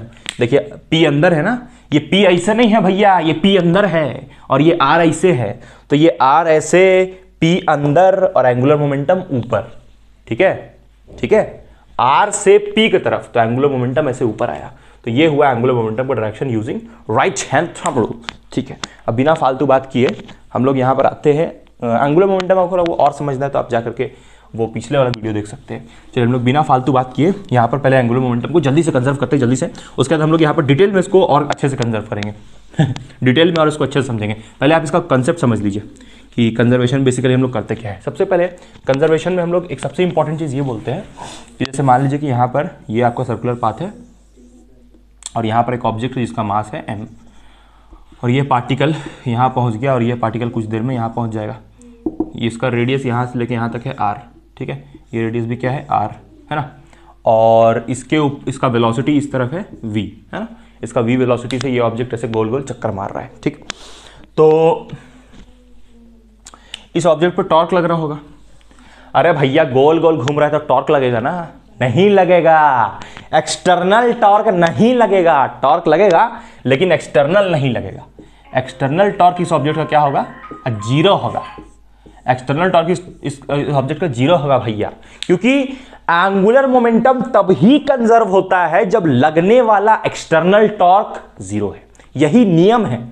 नियम क्यों है बता रहे हैं। मान लीजिए कि कोई पीछू से ऐसे फोर्स लगा दिया, तब तो ये ऑब्जेक्ट तेज हो जाएगा। अगर अचानक से तेज हो गया तो एंगुलर मोमेंटम कंजर्व नहीं रहेगा। जैसे उसमें एक्सटर्नल फोर्स जीरो करते थे लीनियर में, वैसे ही एंगुलर में एक्सटर्नल टॉर्क जीरो करते हैं, क्योंकि एंगुलर में फोर्स का जगह कौन लेता है? टॉर्क, ठीक। तो एक्सटर्नल टॉर्क अगर जीरो है, एक्सटर्नल टॉर्क अगर जीरो है भैया, तो यहां से कैसे जीरो है? एक्सटर्नल टॉर्क जीरो है तो हम लोग ये बोलेंगे कि जो एंगुलर मोमेंटम है वो कंजर्व है। कंजर्व है या फिर कांस्टेंट है, ऐसा बोलने वाले हम लोग, ठीक है। देखिए कैसे बता रहे हैं। सबसे पहले आपको पता है Newton's second law, force is equals to क्या होता है? डेल पी, मतलब change in momentum by change in time. ये न्यूटन सेकंड लॉ होता है, यहाँ पर एक्सटर्नल लिखते हैं। ये लीनियर के लिए। अब एंगुलर के लिए न्यूटन सेकंड लॉ क्या होगा? Tau external is equals to del L by del T. और डेल एल मतलब अरे भैया मोमेंटम के जगह एंगुलर मोमेंटम, फोर्स के जगह टॉर्क, और टाइम तो एंगुलर होता नहीं है, टाइम तो भैया टाइम होता है। वो लीनियर में भी टाइम और एंगुलर में भी भैया टाइम ही होगा, ठीक है, बहुत अच्छा। तो यहां पर देखिए एक्सटर्नल टॉर्क क्या है? जीरो। तो एक्सटर्नल टॉर्क जब आप जीरो पुट किया, जैसे चेंज इन एल को पता है ना आपको क्या लिखना है? चेंज इन एल को L final minus L initial, L final minus L initial लिखना है, ठीक है। ये आपको पता है, बहुत अच्छे से पता है, ठीक है। तो इसको जीरो पुट करेंगे जब, तो ये टाइम जाके इधर मर जाएगा तो वो भी जीरो हो जाएगा। तो यहाँ पर सिर्फ क्या बचेगा? डेल एल, और डेल एल को क्या लिखिएगा? L final minus L initial is equals to zero. तो यहाँ पर से क्या आ जाएगा? L initial is equals to L final. तो इससे आप बोल सकते हैं कि ये एल को सीधा लिखिए, ये एल ऐसे होना चाहिए, हाँ। इससे आप बोल सकते हैं कि एंगुलर मोमेंटम क्या हो गया? कंजर्व हो गया। कंजर्व बोलने का मतलब है कि उसका वैल्यू अरे भैया जब ऑब्जेक्ट यहाँ है, तब जब ये घूम के यहाँ पहुंचा v वेलोसिटी से, चाहे इधर गया, तो इसका एंगुलर मोमेंटम कंजर्व है, यानी कि L is equals to M we are sine theta. हर जगह ये L क्या है? कांस्टेंट है। कांस्टेंट बोलने का मतलब क्या है बता रहे हैं। मतलब ये है कि अगर यहाँ का एंगुलर मोमेंटम Li है, यहाँ का एंगुलर मोमेंटम Lf है, ठीक है, तो ये Li और Lf बराबर है। मतलब जब ये ऑब्जेक्ट गोल गोल गोल गोल घूम रहा है तो इसका एंगुलर मोमेंटम क्या है? कंजर्व। वो समय के साथ चेंज नहीं कर रहा है। क्यों नहीं कर रहा है? क्योंकि इस ऑब्जेक्ट पे कोई एक्सटर्नल टॉर्क नहीं लग रहा है। तब ये रोटेट कैसे कर रहा है भैया? है तब ये रोटेट कैसे कर रहा है? अरे क्योंकि इस पे इंटरनल टॉर्क तो है ना, इसका अपना तो टॉर्क है ना इंटरनल वाला, जिसकी वजह से ऐसे रोटेशन कर रहा है। एक्सटर्नल ना जीरो है। तो आपको क्या समझ में आया कि जब भी एंगुलर मोमेंटम को कंजर्व करना है, चाहे एंगुलर चाहे लीनियर, तो अगर एंगुलर को कंजर्व करना है तो सबसे पहले एक्सटर्नल टॉर्क जीरो होना चाहिए। और ये हम लोग लेट किए हैं, माने हैं कि बाहर से कोई इसको धक्का नहीं दे रहा है, ये हम लोग माने हैं, ठीक है। तो अगर यहां पर एक्सटर्नल टॉर्क इसका जीरो है तो ही हम लोग इसका क्या बोल रहे हैं कि जो एंगुलर मोमेंटम है वो कंजर्व है। तो सबसे इंपॉर्टेंट चीज क्या है कि आपका अच्छा कंजर्व कैसे समझ गया ना। एक और चीज यहां पर डाउट आता है कि जब यहां पर फॉर्मूला mvr sin थीटा है, मास तो कांस्टेंट है, चलिए साइन थीटा को हम लोग साइन 90 ले लेते हैं, और साइन 90 कितना हो जाएगा? 1। तो ये क्या बच जाएगा फिर? L is equals to mvr। ये मैक्सिमम एंगुलर मोमेंटम हुआ। तो सर रेडियस तो चेंज कर रहा है सर, रेडियस तो यहाँ कुछ और, यहाँ कुछ और, यहाँ कुछ और, यहाँ देखिए बड़ा है, यहाँ छोटा है, तो उसके ऊपर हम लोग डिटेल में डिस्कस करेंगे। अभी पहले हम लोग ये तो ऐसे ऊपर ऊपर समझना हो गया कि कैसे होता है। अब हम लोग इसका प्रूफ में आते हैं, ठीक है। एक्चुअली जो आपका एग्जाम में आपको लिखना कैसे है, लिखने का तरीका, उस पर आते हैं, ठीक है। ये तो समझने का तरीका था कि कंजर्व कैसे होगा जब एक्सटर्नल टॉर्क 0 करेंगे, और ये इसका आसान तरीका होगा। चलिए उसके हम लोग आते हैं, उस पर, उस डिस्कशन पे आते हैं, इंपॉर्टेंट, ठीक। तो यहां पर अब आप हेडिंग डाल सकते हैं conservation of angular momentum proof, यानी कि ये आपको प्रूफ करना है, कंजर्व करना है एंगुलर मोमेंटम को। तो चलिए हम लोग शुरू करते हैं इसका प्रूफ। प्रूफ पे आए फाइनली हम लोग यहाँ पर प्रूफ एकदम बहुत अच्छे से करेंगे लैंग्वेज के साथ। तो पहले यहाँ पर लैंग्वेज आपको पता है क्या लिखना है कि टॉर्क एक्सटर्नल 0 है ना। इफ द एक्सटर्नल टॉर्क, हर किताब में ऐसे ही लिखा हुआ है इसके बारे में। इफ द एक्सटर्नल, एक minute, if the external torque यानी कि tau external acting on the body, acting on the particle लिखते हैं, acting on the particle is 0। अगर एक्सटर्नल टॉर्क जो पार्टिकल पे लग रहा है वो 0 है, तो हम लोग क्या बोल सकते हैं कि एंगुलर देन एंगुलर मोमेंटम, आप इसको लिखिए तब तक इसमें थोड़ा इंक भर लिया जाए। अगर एक्सटर्नल फोर्स जो बॉडी, एक्सटर्नल टॉर्क जो बॉडी पे लग रहा है, अगर वो 0 है एक्सटर्नल टॉर्क, तो एंगुलर मोमेंटम कंजर्व होगा। सही बात है, एक्सटर्नल टॉर्क 0 है तो एंगुलर मोमेंटम कंजर्व होगा। तो वो कैसे कंजर्व होगा उसी को प्रूफ करना है। तो यहाँ पर हम लोग कुछ इक्वेशंस लिखेंगे और उन्हीं इक्वेशंस के हेल्प से इसको ड्राइव करेंगे, और डायग्राम वही वाला बनाएंगे हम लोग कि एक मास m पार्टिकल है जो कि गोल गोल चक्कर काट रहा है एक रेडियस r के अबाउट, फिक्स्ड एक्सिस है, उस पर सिर्फ इंटरनल टॉर्क है, एक्सटर्नल टॉर्क 0 है। तो यहाँ लिख देते हैं टाउ एक्सटर्नल, यहाँ पर क्या लेना है हमको 0 लेना है। टाउ एक्सटर्नल क्या लेना है यहाँ पर हमको 0 लेना है, मतलब कोई भी इस पर एक्सटर्नल टॉर्क नहीं लग रहा है, ठीक है, बहुत अच्छा। तो यहाँ पर वही वाला डायग्राम हम लोग फिर से बनाएंगे। देखिए ये आपका खूबसूरत डायग्राम यहाँ पर बनाते हुए, यहाँ पर बनाते चलिए, ये आपका खूबसूरत सा डायग्राम ये, और इसका रेडियस हम लोग लेते हैं। हालांकि यहाँ पर ये सर्कल के जैसा लग नहीं रहा है, बट सर्कल ही मान लीजिए चलिए। और इस पार्टिकल का मास है कितना m, और ये v वेलोसिटी से इस तरफ जा रहा है, ठीक है। यहाँ पर भी पार्टिकल पहुँच जाता है और अभी भी इसका वेलोसिटी बेसरम का v रहता है। अभी भी ये बेसरम पार्टिकल जब यहाँ पर पहुँचता है तो इसका मास m रहता है, उसका वेलोसिटी v रहता है। और जल्दी से अगर आप समझ, हाँ, तो then the angular momentum of particle of mass m, particle of mass क्या है, पार्टिकल का mass m, particle of mass m remains conserved. How sir, how, अभी बता रहे हैं, प्रूफ करके बताएंगे। तो ये है, ठीक है। अच्छा, इस ऑब्जेक्ट के पास टॉर्क होगा, हाँ भैया होगा, तो वो टॉर्क का वैल्यू क्या होगा, r क्रॉस f। ये टॉर्क होगा उसका पार्टिकल का, है ना, उस पार्टिकल पे इतना टॉर्क लगता होगा r क्रॉस f, और उसका एंगुलर मोमेंटम कितना होगा, L is equals to r cross p। अब देखिए ये सब में कोई दिक्कत नहीं ना है, इसको आप क्या लिखिएगा, rp साइन थीटा। अरे भैया इसको लिखिएगा ना rp साइन थीटा। उसके बाद यहाँ पर ये p का वैल्यू कितना डालिएगा, p का वैल्यू डालिएगा mv, मोमेंटम का वैल्यू mv साइन थीटा। तो आ गया ना ये L r mv sine theta, जो पहले पढ़ाया था वही आया घूम के, दोबारा आ गया ना वही। अरे यार तार ये तो वही घूम के आ गया ना, ठीक है। अब देखिए, तो आप यानी कि इसको r क्रॉस p लिख सकते हैं, बिल्कुल लिख सकते हैं, बिल्कुल, है ना। इसको हटाते हैं। अब यहाँ पर बहुत लोग कमेंट कर देगा सर ये वेक्टर है, फिर ये स्केलर। अरे भैया समझा रहे थे यहाँ पर, ठीक है, यहाँ पर एन कैप होगा यूनिट वेक्टर डायरेक्शन बताने के लिए। बहुत लोगों को तो ये पता ही नहीं होगा सर एन कैप क्यों लिख रहे हैं। चलिए ठीक है, इसको हटाते हुए, तो ये एल का वैल्यू, हाँ, इसको पहला इक्वेशन मान लेते हैं हम लोग, और इसको दूसरा का, ठीक, ये 2 इक्वेशन हो गया। अब एक काम करते हैं हम लोग कि ये जो आपका इक्वेशन नंबर 2 दिख रहा है, इक्वेशन नंबर 2, उसको हम लोग सॉल्व करने की कोशिश करेंगे, ठीक है। इक्वेशन नंबर 2 को हम लोग सॉल्व करेंगे, क्या सॉल्व करेंगे उसको बता रहे हैं। और ये इक्वेशन नंबर 2 को सॉल्व करेंगे। पहले आप इसको लिख लीजिए, फिर हम आपको हटाते हैं। यहाँ तक समझ में आया ना? यहाँ पर क्या कर रहे हैं हम लोग, टॉर्क को एक्सटर्नल वाले को 0 बोल रहे हैं, और हम लोग को यहाँ पर ये प्रूव करना है, आपको पता है कि यहाँ पर जो एंगुलर मोमेंटम है वो क्या है, कांस्टेंट, यानी कि कंजर्व। तो अगर इसको हम लोग कांस्टेंट प्रूफ कर लिए यानी कि कंजर्व प्रूफ कर लिए तो मेरा काम हो जाएगा। यही प्रूफ करना है, 2 प्रूफ यही है, दिस इज 2 प्रूफ, और यहाँ से हम लोग प्रूफ को शुरू किए हैं। ठीक है, इसको लिखिए, फिर हम लोग इसको हटाते हैं। चलिए जल्दी से लिखिए, जल्दी से लिखने का एकदम ये वाला। यहाँ पर हम लोग पिछले वाले मतलब कि पिछले वाले में, इससे पिछले वाले में जिस समय वीडियो पॉज किए थे, तो यहाँ पर हम लोग P लिख देते थे गलती से, तो इसको आप F कर लीजिएगा। ठीक है, ठीक। अब देखिए यहाँ पर 2 इक्वेशन हम लोग बना चुके थे, उसके आगे देखिए क्या करेंगे हम लोग, ये एंगुलर, अच्छा इस वाले एक्सप्रेशन को, ये वाले फर्स्ट वाले इक्वेशन को हम क्या लिख सकते हैं, इसको हम लिख सकते हैं tau is equals to R cross F। आपको पता है ना फोर्स के बारे में, न्यूटन सेकंड लॉ क्या बोलता है कि F इज इक्वल्स टू क्या होता है, dp/dt, है ना, F vector is equals to dp/dt ऐसे बोलता है। तो ये न्यूटन सेकंड लॉ, तो यहाँ पर हम लोग क्या लिखेंगे इसको, dp/dt according to Newton second law. ठीक है, दिख तो रहा है ना ये आपको, हाँ दिख रहा है, ठीक है। तो इसको हम लोग ले लेते हैं इक्वेशन नंबर 3।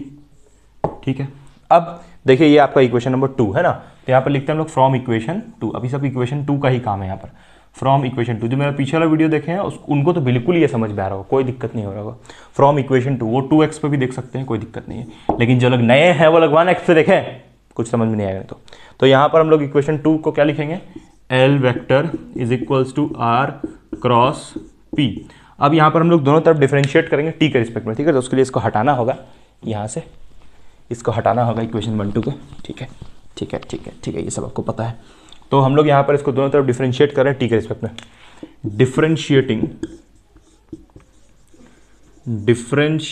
अब सर बोथ तरफ, क्योंकि मैथ्स का रूल है भैया, बोथ साइड डिफरेंशिएशन होता है, एक तरफ नहीं होता है। Differentiating both sides with respect to T. Time के रिस्पेक्ट में हम लोग दोनों तरफ यहाँ पर क्या कर रहे हैं, डिफरेंशिएट। ठीक है, तो क्या आ जाएगा यहाँ से, dl/dt इज इक्वल्स टू, इसका देखिए अब यहाँ पर R क्रॉस P है ना, यानी कि मल्टीप्लीकेशन है ना। अरे भैया जब वेक्टर क्रॉस में होता है तो क्रॉस प्रोडक्ट, जब आप लोग 11th में पढ़े थे या फिर BSc में अभी पढ़े हैं, तो क्रॉस प्रोडक्ट का मतलब क्या होता है, मल्टीप्लीकेशन। क्रॉस प्रोडक्ट का मतलब क्या होता है, मल्टीप्लीकेशन होता है। तो यहाँ पर R और P किस में, मल्टीप्लीकेशन में। तो मल्टीप्लीकेशन में कौन सा रूल लगता है मैथ्स का, U इंटू V। तो U इंटू V रहता, तो आप क्या करते हैं, पहले U को बाहर करते हैं, उसका डिफरेंशिएट किसको करते हैं, V का, प्लस प्लस प्लस, फिर आप V को बाहर करते हैं, डिफरेंशिएट किसका करते हैं, U का। तो इसको हम लोग बोलते हैं U इंटू V। तो वही U इंटू V रोल हम लोग यहाँ पर लगाने वाले हैं, बिल्कुल लगाने वाले हैं। और ये लगाते हुए, और यहाँ पर ये हम लोग पहले क्या करते हैं कि इसको डिफरेंशिएट करते हैं। तो उसको क्या लिखेंगे, पहले R को डिफरेंशिएट, P को बाहर, जैसे यहाँ पर किए हैं, यहाँ पर जैसे U को बाहर किए हैं, V को डिफरेंशिएट, प्लस V को बाहर किए हैं, U को डिफरेंशिएट। तो वैसे ही यहाँ पर भी करने वाले हैं हम लोग। ऐसे करते हैं कि P को बाहर करते हैं और R को डिफरेंशिएट कर दिए हम लोग, और बाहर किसको किए हैं, P को, फिर बीच में प्लस। अब हम लोग P को बाहर नहीं करेंगे, इस बार हम लोग R को बाहर करेंगे, और ये हम लोग R को बाहर कर दिया, और डिफरेंशिएट किसको करेंगे, P को डिफरेंशिएट करेंगे। ठीक है, तो ये आ गया ये dl/dt का वैल्यू। अब इसके आगे क्या है कि हम लोग जो यहाँ पर पाथ लिए थे, ऐसे गोल सा पाथ था ये खूबसूरत, और यहाँ पर इसका रेडियस क्या था, R वेक्टर, और यहाँ इस ऑब्जेक्ट का जो गोल गोल घूम रहा था उसका मास क्या था, m, उसके पास मोमेंटम क्या था, p, उसका मास इंटू वेलोसिटी हुआ तो मोमेंटम उसका p हो गया, और यहाँ पर ये v वेलोसिटी चल रहा था, इसलिए मोमेंटम उसका क्या हो जाएगा, mv। ठीक है, मोमेंटम इसका कितना होगा, mv, मोमेंटम इसका होगा mv। ठीक है, अब ये जो रेडियस है इसका, यहां पर अगर r है तो यहां भी रेडियस r होगा, यहां भी रेडियस r होगा, यहां भी रेडियस क्या होगा, r, यानी कि ये रेडियस तो कांस्टेंट है। तो अच्छा ये रेडियस शॉर्टेस्ट पाथ है ना, तो इस रेडियस को यहां पर देखिए डिस्प्लेसमेंट बाय टाइम को हम क्या बोलते हैं, वेलोसिटी, क्योंकि ये शॉर्टेस्ट पाथ है ना रेडियस, तो इसलिए डिस्प्लेसमेंट बोल सकते हैं ना इसको। तो इसको हम लोग क्या बोलेंगे, डिस्प्लेसमेंट बाय टाइम, और ये डिस्प्लेसमेंट बाय टाइम क्या होता है, वेलोसिटी होता है, तो इसकी जगह वेलोसिटी लिख लीजिए। और ये मोमेंटम का फॉर्मूला आपको पता है ना, मोमेंटम का फॉर्मूला क्या होता है, मोमेंटम का फॉर्मूला होता है मास इंटू वेलोसिटी। क्योंकि देखिए वेक्टर इसलिए लगा रहे हैं क्योंकि मास तो ये स्केलर है, लेकिन वेलोसिटी तो वेक्टर है ना, ये तो 9th में बताया गया है। तो यहाँ पर मोमेंटम की जगह हम क्या लिखेगा, मास इंटू वेलोसिटी मोमेंटम की जगह पे। ठीक है, फिर यहाँ पर प्लस ये R वेक्टर होगा, और यहाँ पर क्या है, क्रॉस dp/dt, तो इसको ऐसे ही लिख लीजिए, क्रॉस dp/dt। ठीक, और यहाँ पर ये क्या है, dl/dt। ठीक है, ठीक है, ठीक है, ठीक है, ठीक है। अब ये m को बाहर करते हैं, तो यहाँ से क्या मिल जाएगा, m बाहर जाएगा तो अंदर बचेगा वी क्रॉस वी, अरे भैया एम यहाँ पर तो कांस्टेंट है ना, क्रॉस प्रोडक्ट दो वेक्टर क्वांटिटी में होता है तो एम को बाहर, और यहाँ पर ये बीच में क्रॉस ऐसे ही रहेगा। और यहाँ पर देखिए, अब आपको पता होगा बहुत अच्छे से कि अगर दो सेम क्वांटिटीज़ का क्रॉस प्रोडक्ट होता है तो उसका आंसर क्या आता है, जीरो आता है। क्यों जीरो आता है? क्योंकि यहाँ पर क्रॉस प्रोडक्ट क्या होता है, ए साइन थीटा एन कैप। अब यहाँ पर देखिए ए और ए है तो दो क्वांटिटी ए है, मतलब अगर एक ए ऐसे है और दूसरा ए ऐसे है तो दोनों के बीच में थीटा कितना होगा, 0 डिग्री, क्योंकि दोनों सेम लाइन में है। तो यहाँ पर क्या पुट करेंगे, थीटा की जगह 0 डिग्री, और साइन 0 0 इसलिए 0। ध्यान से सुनिए, जब दो सेम वेक्टर्स रहेगा और उसका हम क्रॉस प्रोडक्ट करेंगे तो आंसर 0 आएगा, क्योंकि यहाँ पर साइन थीटा 0 पुट करना पड़ा, क्रॉस प्रोडक्ट में तो साइन थीटा आता है ना। ठीक है, ये सब आपको पता है। तो इसलिए यहाँ पर v क्रॉस v का आंसर क्या मिलेगा, 0। तो इसलिए ये पूरा टर्म क्या हो जाएगा, 0 हो जाएगा, और बचेगा सिर्फ ये वाला। इसको हम लोग यहाँ पर लिखते हैं plus r cross dp by dt, और यहाँ पर 0 नहीं आएगा, यहाँ पर ये वाला टर्म गया ना, ये वाला टर्म गया, ये तो बचा ना। तो इसको चलिए हम लोग इधर लिखते हैं, यहाँ पर लिखते हैं। तो यहाँ से dl बाई dt का वैल्यू कितना आ गया, dl बाई dt का कितना आ गया, r cross dp by dt। तो यहाँ से आया r cross dp by dt। और आपको पता है कि dp बाई dt यानी कि change in momentum by time, उसको हम लोग क्या बोलते हैं, फोर्स। तो यहाँ क्या आएगा भैया, फोर्स। तो यहाँ पर हो जाएगा dl by dt is equals to r cross, r तो ऐसे ही रहेगा, और ये dp बाई dt यानी कि मोमेंटम बाई टाइम को हम लोग क्या बोलते हैं, small momentum by small time को क्या बोलते हैं, फोर्स। कौन बताया, ये न्यूटन। तो यहाँ पर ये आ गया dl vector by dt vector का फॉर्मूला क्या आया, r क्रॉस f। अब ये तो सर पिछले भी प्रूफ किए थे हम लोग को, तो यहाँ पर एंगुलर मोमेंटम को कंजर्व करना था, एंगुलर मोमेंटम तो ये है। अब देखिए कंजर्व कैसे ये होगा, सुनिए ध्यान से मेरा बात। देखिए बात कुछ ऐसा है कि सबसे बड़ा पैसा है, और पैसा ही सब, मतलब नहीं, मतलब पैसा ही सब कुछ नहीं है, मतलब यहाँ पर आगे हम लोग करते हैं इसको। तो उसके बाद, इसके बाद, किसके बाद, कौन आया कौन गया, हाँ। तो यहाँ से dl by dt is equals to r cross f आया। अच्छा, क्या इसको हम टॉर्क बोल सकते हैं? बिल्कुल बोल सकते हैं। आपको बहुत अच्छे से पता है कि टॉर्क का फॉर्मूला क्या होता है गाइज, बोलिए, r क्रॉस f। ये शायद इक्वेशन नंबर 1 बनाया हुआ था ना, हाँ ये इक्वेशन नंबर 1 बनाया था। टॉर्क का फॉर्मूला क्या होता है, r क्रॉस f। ये इक्वेशन हम लोग 1 लिए थे या 2 लिए थे शायद, ऐसे ही देख लीजिएगा पीछे जाके। तो इक्वेशन 1, हाँ ये इक्वेशन 1 था, कंफर्म ये इक्वेशन 1 था। तो टॉर्क हम लोग r क्रॉस f लिए थे, और आपको समझाया हुआ, बहुत बार समझाया हुआ कि टॉर्क का फॉर्मूला r क्रॉस f होता है। तो इस r क्रॉस f की जगह हम क्या लिख सकते हैं, टॉर्क। यानी कि हम फाइनल इक्वेशन इसको, इसके बाद क्या स्टेप अप यहां तक कीजिए, उसके बाद फिर ये स्टेप, ये तो समझाने के लिए था, अरे ये तो समझाने के लिए था भैया, इसको नहीं लिखना है। हाँ, इसके बाद फिर ये स्टेप होगा, है ना, इसके बाद फिर ये स्टेप होगा, फिर यहाँ आगे समझिए, यहाँ पर आगे समझिए। देखिए यहाँ पर से क्या आ गया, dl वेक्टर, क्या मैं ऐसे खड़ा हो जाऊँ, बिल्कुल sir, dl by dt is equals to r cross f is equals to r cross f। और r क्रॉस f को हम क्या बोलते हैं, टॉर्क। क्या बोलते हैं, टॉर्क। और ये कौन सा टॉर्क होगा, एक्सटर्नल। और हम लोग ये मान के चले हैं कि एक्सटर्नल, क्यों सर, क्यों इंटरनल क्यों नहीं सर, एक्सटर्नल क्यों, क्यों। देखिए यहाँ पर सीन कुछ ऐसा है कि जब हम लोग न्यूटन का लॉ पढ़े थे, आप लीनियर वाला का बात कीजिए, तो न्यूटन का लॉ हम लोग पढ़ते थे, f is equals to D P by D T. D P का मतलब वो व्हाट्सएप वाला डी पी नहीं है, यहाँ पर डी पी का मतलब यहाँ पर स्मॉल मोमेंटम है, ठीक है। तो यहाँ पर डी पी का मतलब स्मॉल मोमेंटम है। तो यहाँ पर ये डी पी वैक्टर और यहाँ पर एफ वैक्टर, ठीक है। ये आप पढ़ते थे ना, अरे तो वही ना है, नहीं समझ में आया। देखिए, अच्छा ये कौन सा फोर्स होता था, एक्सटर्नल। ये कौन सा फोर्स होता था, एक्सटर्नल। तो आप यहाँ पर मैच कीजिए, मैच कीजिए। यहाँ पर r क्रॉस f की जगह टॉर्क होगा, वो तो आप समझ गए ना। अरे ये r क्रॉस f की जगह टॉर्क लिखेंगे, वो तो आप समझ गए ना। तो हम इसको क्या ऐसे लिख लें, हम ये r क्रॉस f को हटा के यहाँ पर टॉर्क लिख लें, लिख लीजिए सर। एक्सटर्नल लिख लीजिए सर। एक्सटर्नल क्यों, देखिए, क्योंकि जब हम लोग फोर्स का बात करते थे, जब हम लोग लीनियर वाले में न्यूटन से सेकंड लॉ में फोर्स का बात करते थे, तो न्यूटन भैया क्या बताए हैं, न्यूटन अंकल, न्यूटन भैया, न्यूटन चाचा ये बताए हैं कि यहां पर एक्सटर्नल फोर्स लेना है। तो अगर फोर्स एक्सटर्नल ले रहे हैं, देखिए मैच कीजिए, torque angular, force linear, angular momentum, linear momentum, ये भी तो न्यूटन सेकंड लॉ है। अरे ये भी तो न्यूटन सेकंड लॉ आ गया। तो यहां पर अगर हम लोग लीनियर वाले में एक्सटर्नल फोर्स लेते थे न्यूटन के हिसाब से, तो यहां पर भी तो एक्सटर्नल टॉर्क लेंगे ना। एंगुलर वाला में टॉर्क आता है, तो उसको क्या लेना है, एक्सटर्नल। थोड़ा पानी पीते हुए हम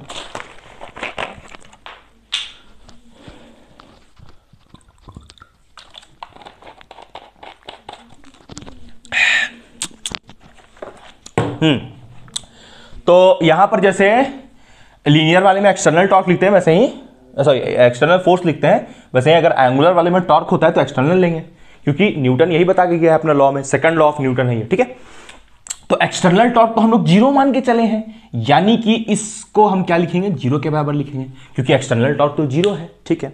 अब आप देखिए यहां पर हम इसको हटाना पड़ेगा थोड़ा, यहां तक आप समझ गए। इस वाले के बाद ये स्टेप लिखना है कि ये इसके जगह पे हम लोग टॉर्क लिख दिया और ये जीरो है। ये तो आपको समझाने के लिए लिखा हुआ है कि जैसे फोर्स को एक्सटर्नल लेते थे, वैसे ही टॉर्क को भी क्या लेंगे, एक्सटर्नल लेंगे, according to Newton second law.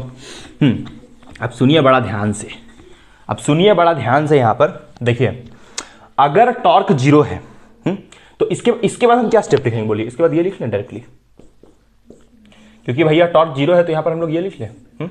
बिल्कुल लिख सकते हैं सर, बिल्कुल लिख सकते हैं, बिल्कुल। यहां पर टाइम नीचे में dt लिखा हुआ है, ठीक। अब एक बात बताइए, यहां पर d/dt का मतलब क्या है, यहां पर L का मतलब क्या है, एंगुलर मोमेंटम, और यहां पर T का मतलब यह है कि differentiation of angular momentum with respect to time, यही मतलब है, differentiation of angular momentum with respect to time. तो किसी टर्म को जब हम डिफरेंशिएट करते हैं और उसका डिफरेंशिएशन जब जीरो आता है, यानी कि ये टर्म ऊपर वाला क्या होगा, कांस्टेंट।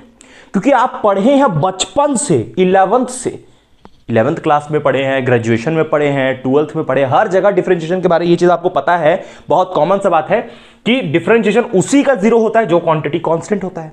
तो यहां पर पक्का ये एंगुलर मोमेंटम क्या होगा, कांस्टेंट। ये एंगुलर मोमेंटम कांस्टेंट होगा तब ना इसका डिफरेंशिएट क्या आ रहा है, जीरो आ रहा है। क्लियर है कि नहीं? ये एंगुलर मोमेंटम कांस्टेंट होगा क्योंकि इसका डिफरेंशिएट यहां पर जीरो आ रहा है टाइम के रिस्पेक्ट में।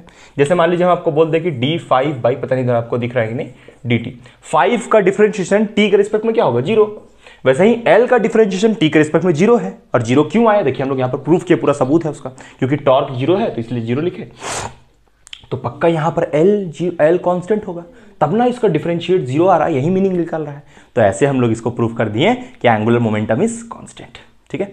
तो हम लोग यहां पर फाइनली क्या लिखेंगे, देखिए आप ये सब स्टेप्स लिख लीजिएगा, हम यहां पर फाइनल चीज लिख देते हैं जो हम आपको तभी से बता रहे हैं कि यहां पर ये L पक्का कांस्टेंट होगा। क्यों कांस्टेंट होगा, या फिर कंजर्व होगा पूरे पाथ में। जब वो ऑब्जेक्ट गोल गोल ऐसे घूम रहा है, यहां पर डायग्राम बनाए थे ना मास एम का, जब वो मास एम ऐसे गोल गोल गोल घूम रहा है तो उसका एंगुलर मोमेंटम कंजर्व है पूरा पाथ में, या फिर उसका एंगुलर मोमेंटम कांस्टेंट है, ऐसे प्रूफ कर दिए। क्यों कांस्टेंट है, बिकॉज यहां पर L कांस्टेंट क्यों हुआ, since differentiation of constant term is zero. क्योंकि डिफरेंशिएशन जो होता है वो कांस्टेंट टर्म का ही जीरो होता है, और पक्का यहां पर L कांस्टेंट होगा, इसलिए उसका डिफरेंशिएट जीरो आ गया। और यहां पर एक्सटर्नल टॉर्क क्यों आया, एक्सटर्नल ही क्यों लिख रहे हैं, ये कहां से लिखे, from Newton's laws of motion. और कौन सा Newton's laws of motion, second. Clear है? तो ऐसे आप यहां पर बोल सकते हैं, यहां पर इसका L कांस्टेंट इसलिए हुआ क्योंकि यहां पर डिफरेंशिएशन कांस्टेंट आपका जीरो होता है, ठीक है। तो आप समझ गए होंगे यहां तक, ठीक है, बिल्कुल। तो आप इसको कॉपी कीजिए, कोई डाउट नहीं होगा, उम्मीद करते हैं। और आपको ये थोड़ा सा एक्चुअल में थोड़ा एग्जाम्पल के थ्रू फील करवाएंगे कि एंगुलर मोमेंटम कांस्टेंट कैसे हो सकता है, ठीक है। मतलब इसको थोड़ा सा आपको एक्सपेरिमेंटली आप समझाएं, एक्सपेरिमेंटली यानी कि यहाँ पर एग्जांपल के थ्रू एप्लीकेशन, इसका एप्लीकेशन बताएंगे कि एंगुलर मोमेंटम रियल लाइफ में कांस्टेंट कैसे होता है, ठीक है। उसके ऊपर आते हैं। सो चलिए गाइस, इस वीडियो का हम लोग बेस्ट पार्ट पे आते हैं और समझते हैं यहाँ पर जो एप्लीकेशन है आपका, application conservation of angular momentum. मतलब अगर एंगुलर मोमेंटम, जैसे मान लीजिए कि कोई ऐसे गोल गोल घूम रहा है, ऐसे कोई गोल गोल घूम रहा है, ऐसे कोई गोल गोल घूम रहा है, तो अगर एंगुलर मोमेंटम कंजर्व है तो उसको उससे क्या फायदा होगा, ठीक है, उसका एप्लीकेशन के ऊपर। तो हम लोग आते हैं एप्लीकेशन। आप एक मिनट एप्लीकेशन से पहले आपको एक छोटा सा टर्म समझना पड़ेगा, मोमेंट ऑफ इनर्शिया। उसके ऊपर वीडियो आएगा, लेकिन यहाँ पर थोड़ा मोमेंट ऑफ इनर्शिया को समझते हैं। जैसे आपको पता है कि एंगुलर वाले में जैसे लीनियर वाले में, जैसे मान लीजिए कि अगर यहाँ पर एक बार डायग्राम बनाते हैं हम छोटा सा। देखिए जैसे मान लीजिए कि यहाँ पर उस ऑब्जेक्ट का मास है m, ठीक, और ये m मास वाला ऑब्जेक्ट घूमते घूमते घूमते घूमते यहाँ पर पहुँचता है और ये एक रेडियस r के अबाउट घूम रहा है, ठीक है। जब ये सीधा रोड में आदमी चलता है तो इसके पास तो सिर्फ मास होता है, m होता है मास। लेकिन जब ये ऑब्जेक्ट गोल गोल पाथ में घूम रहा है तो इसके पास मास नहीं है। अगर वेलोसिटी सब हटा दिया जाए तो इसके पास मास और रेडियस तो बच रहा है ना। तो यानी कि जब कोई गोल गोल घूमेगा, मास m वाला ऑब्जेक्ट जब गोल गोल घूमेगा तो उसके पास मास के साथ साथ रेडियस भी होगा, यानी मास के साथ साथ रेडियस भी है। यानी कि अगर हम लोग बात करें डिस्प्लेसमेंट का तो उसको हम लोग थीटा लिखते हैं, एंगुलर डिस्प्लेसमेंट। वेलोसिटी को ओमेगा लिखते हैं, सब पिछले वीडियो में बताया हुआ, फिर भी दोबारा हम बता रहे हैं आपको, 2 मिनट तुरंत लगेगा। एक्सेलरेशन को हम लोग क्या लिखते हैं, अल्फा लिखते हैं। उसके बाद फिर मोमेंटम को हम लोग क्या लिखते हैं, मोमेंटम को एंगुलर मोमेंटम लिखते हैं, ये सब अभी आपको बताया हुआ है। और फोर्स को लिखते हैं हम लोग टॉर्क, फोर्स को लिखते हैं हम लोग टॉर्क, ठीक है। उसके बाद और भी टर्म है यहाँ पर ऐसे, और कोई बच रहा है क्या, ऐसे तो दिखने याद तो नहीं आ रहा है ऐसा, हाँ चलिए ठीक है। मास को हम लोग क्या लिखते हैं, मोमेंट ऑफ इनर्शिया। वैसे ही मास के लिए भी एक एंगुलर टर्म है मोमेंट ऑफ इनर्शिया, जो आखिरी बचा हुआ है गाइज। मोमेंट ऑफ इनर्शिया को हम लोग को समझना बचा हुआ है गाइज, जिसको भी हम लोग समझने वाले हैं गाइज। तो मोमेंट ऑफ इनर्शिया का देखिए, जैसे इसमें इस वाले में सिर्फ मास इसलिए होता है क्योंकि यहाँ पर ये एक स्ट्रेट लाइन में चलता है तो इसके पास सिर्फ मास होगा, है ना। लेकिन जब यही ऑब्जेक्ट ऐसे गोल गोल रिवॉल्व कर रहा है तो उसके पास मास और रेडियस दोनों है। तो मास और रेडियस को जोड़ते हुए यहाँ पर एक टर्म बना है मोमेंट ऑफ इनर्शिया, इसका वैल्यू होता है mr²। तो आप सिंपल यहाँ पर ये बोल सकते हैं कि जैसे लीनियर में मास होता है वैसे ही एंगुलर में मोमेंट ऑफ इनर्शिया होता है, लेकिन लीनियर वाले में मास कांस्टेंट होता है। बट जब एंगुलर मास का बात करते हैं तो मोमेंट ऑफ इनर्शिया आता है, और मोमेंट ऑफ इनर्शिया का फॉर्मूला क्या है, mr²। यानी मोमेंट ऑफ इनर्शिया रेडियस पे डिपेंड करता है। तो ये मोमेंट ऑफ इनर्शिया वैरी करेगा। क्यों सर, क्यों? क्योंकि ये रेडियस यहां बड़ा, यहां छोटू, यहां बड़ा, यहां छोटू, तो रेडियस चेंज कर रहा है। तो रेडियस चेंज कर रहा है इसलिए मोमेंट ऑफ इनर्शिया चेंज करेगा। मास तो कांस्टेंट है ना, लेकिन रेडियस तो चेंज कर रहा है ना, इसलिए मोमेंट ऑफ इनर्शिया चेंज करेगा। मोमेंट ऑफ इनर्शिया क्या है, तो जैसे लीनियर वाले टर्म्स में मास होता था, जैसे लीनियर वाले टर्म में मास था, वैसे ही एंगुलर वाले टर्म में मोमेंट ऑफ इनर्शिया है। और यहां पर सर मोमेंट ऑफ इनर्शिया को आप मास के बराबर क्यों नहीं लिख रहे हैं, क्योंकि यहां पर जब ऑब्जेक्ट गोल गोल घूमता है तो मास और रेडियस दोनों होता है, इसीलिए हम लोग मोमेंट ऑफ इनर्शिया को mr² लिखे। क्लियर है, बहुत अच्छे से क्लियर है। अरे हाँ, तो मोमेंट ऑफ इनर्शिया, मास को हम लोग रिप्लेस करके क्या लिख दिया, मोमेंट ऑफ इनर्शिया। ठीक है ठीक है, बहुत अच्छा बहुत अच्छा बहुत अच्छा। अच्छा, अब यहां से मास की जगह पे आ गया मोमेंट ऑफ इनर्शिया। यहां तक तो कोई डाउट नहीं होगा। एक मिनट, इसको और लिख लेते हैं। तो ये मोमेंट ऑफ इनर्शिया यहां लिख देते हैं कि I चेंजेस विथ रेडियस का स्क्वायर। ठीक है, ये मोमेंट ऑफ इनर्शिया जो है रेडियस का स्क्वायर के साथ चेंज करेगा। ठीक है, बहुत अच्छा। अब सुनिए, अब जैसे आप अभी यहां पर फोर्स, ये इसका मोमेंटम का फॉर्मूला क्या पढ़ते थे, मास इंटू वेलोसिटी, वैसे ही एंगुलर मोमेंटम का फॉर्मूला क्या पढ़िएगा, एंगुलर मोमेंटम का एंगुलर मास इंटू वेलोसिटी की जगह पे omega. This is very important formula, very important formula. L is equals to I omega. What is I? ये मोमेंट ऑफ इनर्शिया, मास की जगह पे मोमेंट ऑफ इनर्शिया, वेलोसिटी की जगह पे एंगुलर वेलोसिटी। ठीक है, तो ये हुआ आपका ये एंगुलर वाले का फॉर्मूला। ठीक है, इसमें कोई डाउट नहीं होगा, आपको समझ में आ रहा होगा, बिल्कुल आ रहा होगा समझ में। अगर समझ में आ रहा है तो सब्सक्राइब करें चैनल को, सपोर्ट करें ज्यादा से ज्यादा। तो ये L इज इक्वल्स टू क्या आया, I ओमेगा, इसमें तो कोई डाउट नहीं होगा। ठीक है, तो इसी के हेल्प से अभी हम लोग एप्लीकेशन समझने वाले हैं, तो आप इसको कॉपी कर लीजिए, फिर हम लोग इसी फॉर्मूला के हेल्प से क्या समझेंगे, एप्लीकेशन। अच्छा, एक और इंपॉर्टेंट बात, एप्लीकेशन इसी के हेल्प से समझेंगे। एक और इंपॉर्टेंट बात, एप्लीकेशन पूरा लिखा जाएगा, यहाँ पर ऐप लिखा गया है, एप्लीकेशन।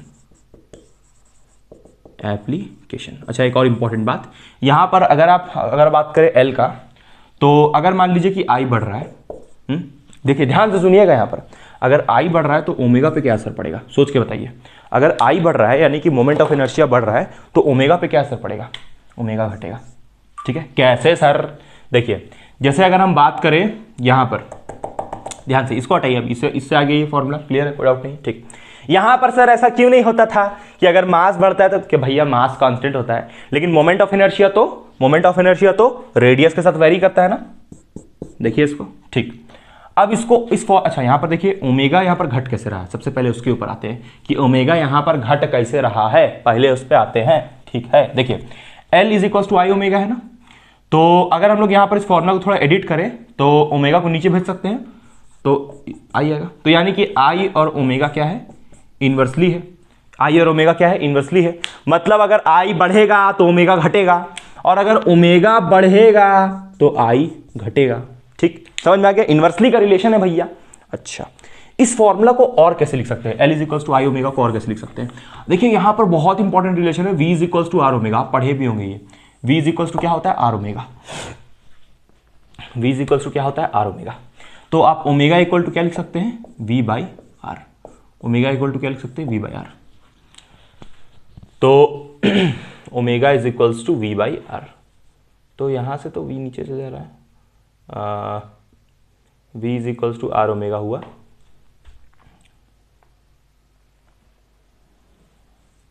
हाँ, एक और चीज कर सकते हैं यहां से, एक मिनट, इसको करने से अच्छा दूसरा ऑप्शन हम लोग के पास और अच्छा है, उसी को हम लोग करेंगे, क्योंकि ऐसा कोई फॉर्मूला तो जनरली किताब बुक्स में नहीं लिखा रहता है, तो इसको प्रीफर नहीं करके हम लोग ये लिख लेते हैं। हम लोग को पता है कि I इज इक्वल्स टू क्या होता है, एम आर स्क्वायर। तो यहाँ पर I की जगह पे हम लोग एम आर स्क्वायर पुट कर लेंगे, तो I is equals to M R square omega. ये फॉर्मूला भी लिखा रहता है। अरे भैया I के जगह पे एम आर स्क्वायर पुट किए हैं, ठीक, तो ये दोनों ही फॉर्मूला एंगुलर मोमेंटम का हुआ। ठीक है, इस फॉर्मूला के हेल्प से हम लोग एप्लीकेशन समझने वाले हैं, और ये पार्ट आपके लिए समझना बहुत ज्यादा जरूरी है। देखिए, अगर I बढ़ेगा तो ओमेगा घटेगा, और अगर ओमेगा बढ़ेगा तो I घटेगा। क्यों? क्योंकि ओमेगा को नीचे भेजेंगे, तो ओमेगा को अगर नीचे भेज देंगे तो ओमेगा और I में आपको क्लियरली यहां दिख रहा है कि इनवर्सली का रिलेशन है, यानी कि एक क्वांटिटी बढ़ रहा है तो दूसरा घट रहा है। इसी को अभी हम लोग यूज करने वाले एप्लीकेशन में, तो आप इसको छापिए, फिर आते हैं एप्लीकेशन पे। सो वेलकम बैक गाइज, हम लोग इसको आगे कंटिन्यू करते हैं, और यहां पर हम लोग आते हैं एप्लीकेशन पे। तो एप्लीकेशन ऑफ, और यहां पर थोड़ा अलग चीज भी हम लोग बताएंगे, जरूर से बताएंगे, जरूर से। Application of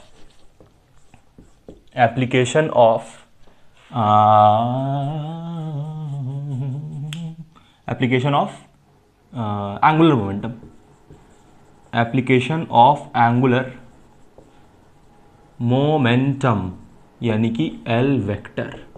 application of angular momentum का क्या, मोमेंटम एप्लीकेशन ऑफ कंजर्वेशन लिख लीजिए यहां पर, conservation, application of conservation of angular momentum, ये लिखना बहुत जरूरी है। कंजर्वेशन ऑफ एंगुलर मोमेंटम मतलब अगर L कांस्टेंट होता है, अगर L कांस्टेंट होता है, कब जब एक्सटर्नल फोर्स क्या होगा, जीरो होगा।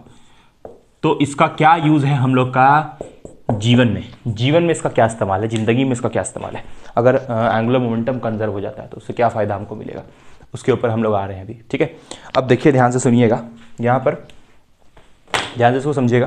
देखिए यहाँ पर हम लोग एग्जाम्पल लेते हैं। एग्जाम्पल के लिए एक चीज़ बताना बहुत ज़रूरी है।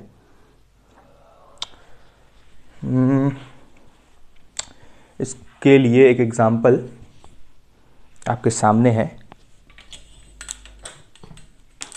जैसे इस पे ध्यान दीजिए, ये वाले पे, इस वाले पे ध्यान दीजिएगा, इस वाले पे। जैसे इसका लेंथ अभी यहाँ पर है, मान लीजिए कि ये ऑब्जेक्ट है, इसको हम अभी ऐसे से घुमाने वाले हैं, ठीक है, और इसका जो लेंथ है, जैसे ऐसे से इसको रोटेट कर रहे हैं, मान लीजिए कि ये वाला ऑब्जेक्ट है, ठीक है।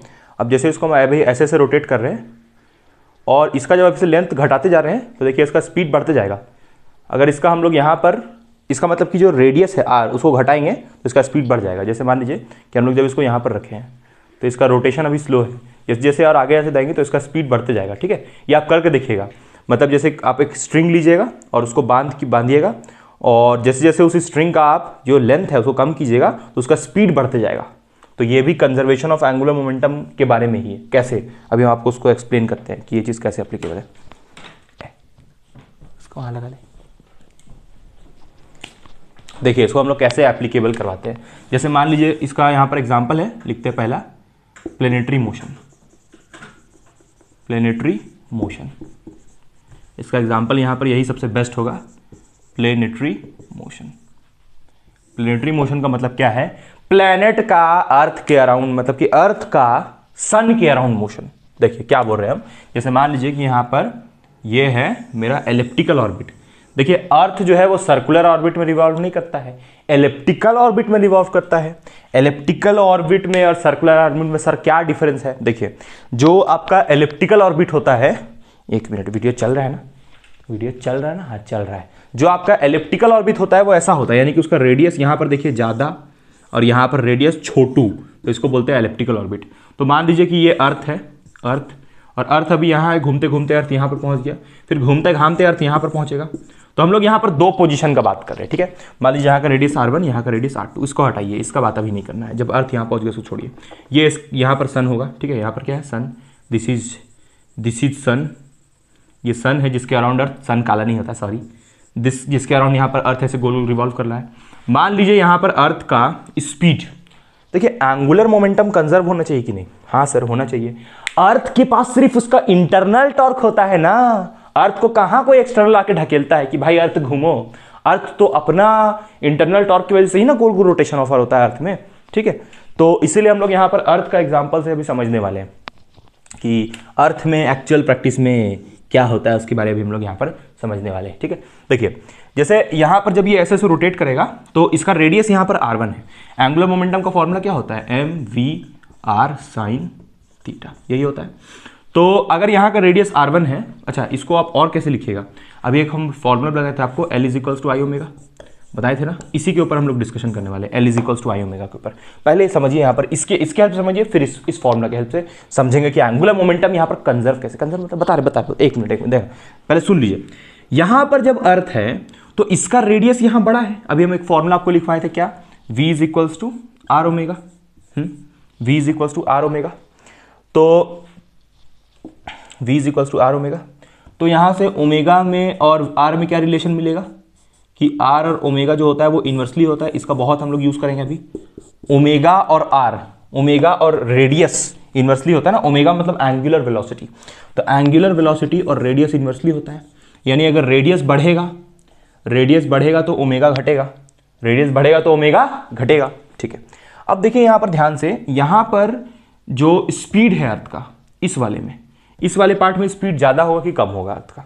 सोच के बताइए, इस वाले पार्ट में अर्थ का स्पीड ज़्यादा होगा कि कम होगा? यहाँ पर पहले ओमेगा के हेल्प से समझते, छोड़िए इस वाले को भी छोड़ दिए, इसको हटाते हैं अभी हम लोग, ओमेगा के हेल्प से समझते, छोड़िए इसको हटाइए, अभी ओमेगा के हेल्प से समझिए। देखिए यहाँ पर अगर हम लोग बात करें इस पॉइंट पे, तो अगर हम आपसे पूछे मोमेंट ऑफ इनर्शिया के बारे, तो मोमेंट ऑफ इनर्शिया का फॉर्मूला क्या होता है? mr², ठीक, ये जनरल फॉर्मूला है। यहाँ का मोमेंट ऑफ इनर्शिया कितना होगा? यहाँ पर अर्थ का मास m और यहाँ भी अर्थ का मास क्या? m, ठीक। तो मोमेंट ऑफ इनर्शिया यहाँ का हम लोग मान लीजिए I1 लिखते हैं। क्यों सर I1 क्यों? क्योंकि यहाँ पर रेडियस अलग है, यहाँ का रेडियस अलग है, तो दोनों पॉइंट का मोमेंट ऑफ इनर्शिया क्या होगा? अलग अलग, क्योंकि यहाँ का रेडियस कुछ और, यहाँ का रेडियस कुछ और आपको पता है कि मोमेंट ऑफ इनर्शिया रेडियस के साथ वेरी करता है, ठीक। तो अगर हम लोग I2 निकाले मोमेंट ऑफ इनर्शिया तो कितना आएगा वो? mr2, क्योंकि यहाँ का रेडियस बड़ा है तो यहाँ का मोमेंट ऑफ इनर्शिया कुछ और, यहाँ का रेडियस छोटा है तो यहाँ का मोमेंट ऑफ इनर्शिया कुछ और, तो इसलिए I1 I2 लिख लिया। ये क्वेश्चन 1, ये क्वेश्चन 2। अब आप सोच के बताइए कौन सा मोमेंट ऑफ इनर्शिया बड़ा होगा? Sir moment of inertia radius के प्रोपोर्शनल होता है, तो अगर ये रेडियस छोटा है तो यहाँ का मोमेंट ऑफ इनर्शिया छोटा होगा, तो I2 यहाँ पर क्या होगा? I2 यहाँ पर छोटा होगा और I1 बड़ा होगा, क्योंकि I1 का रेडियस बड़ा, तो मोमेंट ऑफ इनर्शिया बड़ा। क्यों? क्योंकि मोमेंट ऑफ इनर्शिया रेडियस के डायरेक्टली है ना, moment of inertia is directly proportional to the radius का स्क्वायर, ठीक है। तो क्योंकि यहाँ पर ये देखिए R और I यहाँ पर प्रोपोर्शनल हो गया, तो मोमेंट ऑफ इनर्शिया I1 का बड़ा है, ठीक है।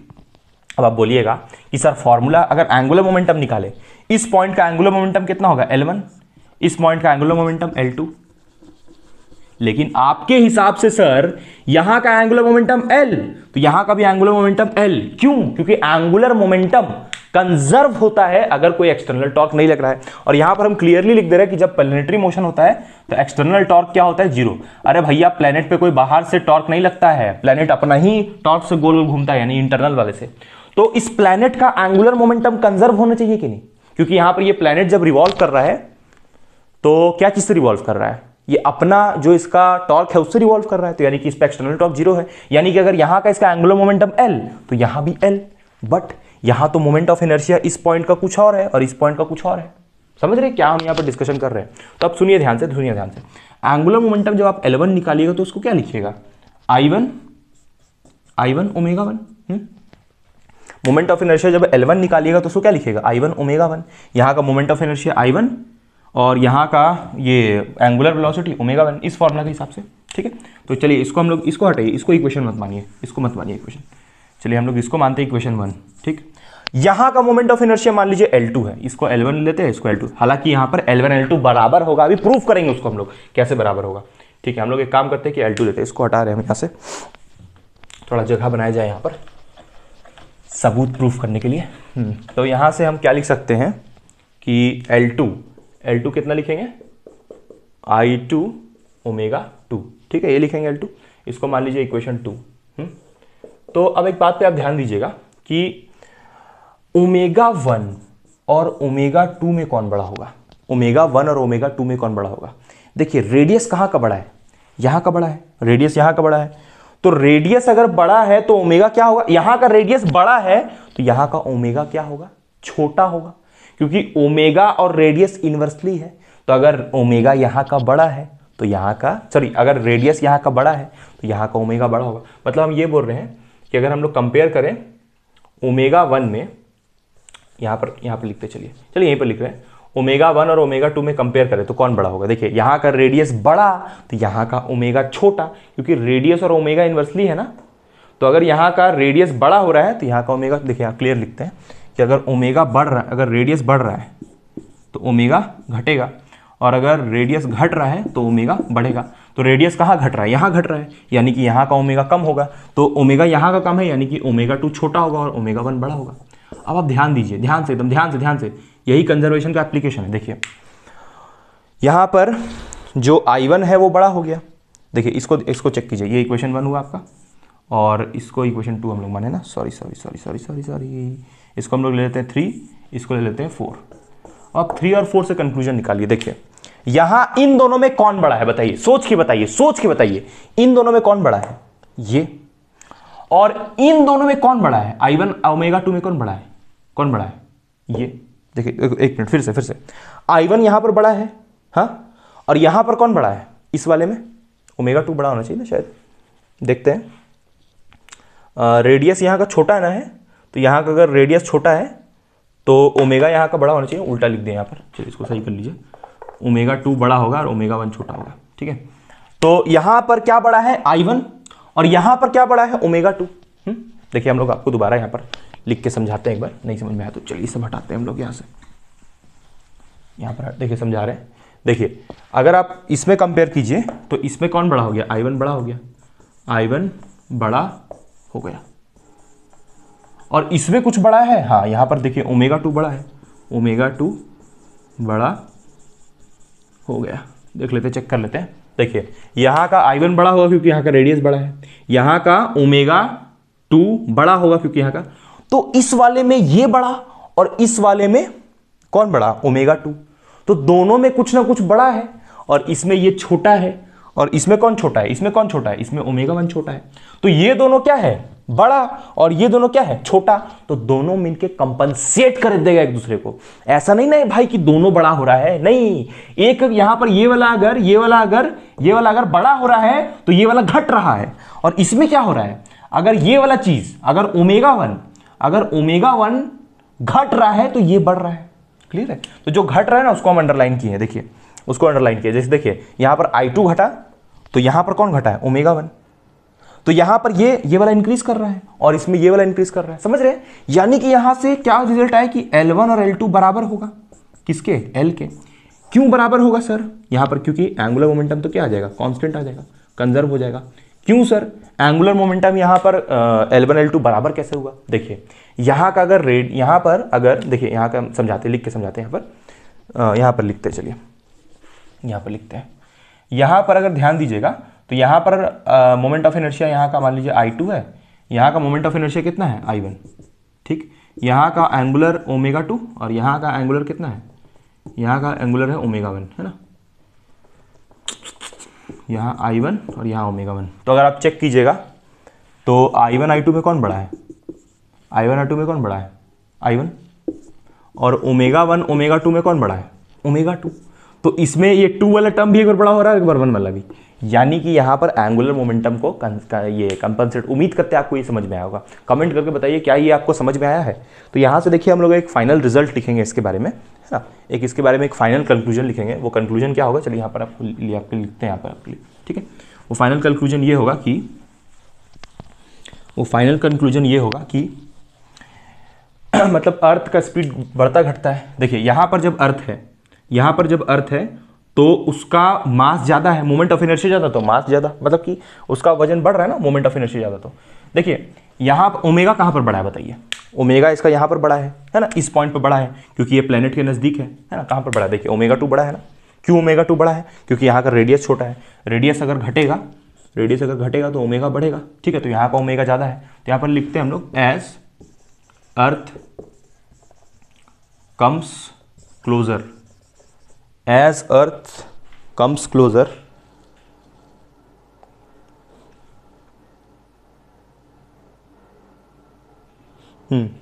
as earth comes closer to sun, its moment of inertia I decreases and its omega increases, ठीक है। क्योंकि I और ओमेगा में देखिए I और ओमेगा इनवर्सली होता है ना, हाँ। तो अगर यहाँ पर देखिए I डिक्रीज कर रहा है, I कहाँ पर डिक्रीज कर रहा है, यहाँ पर डिक्रीज कर रहा है क्योंकि यहाँ पर रेडियस कम है।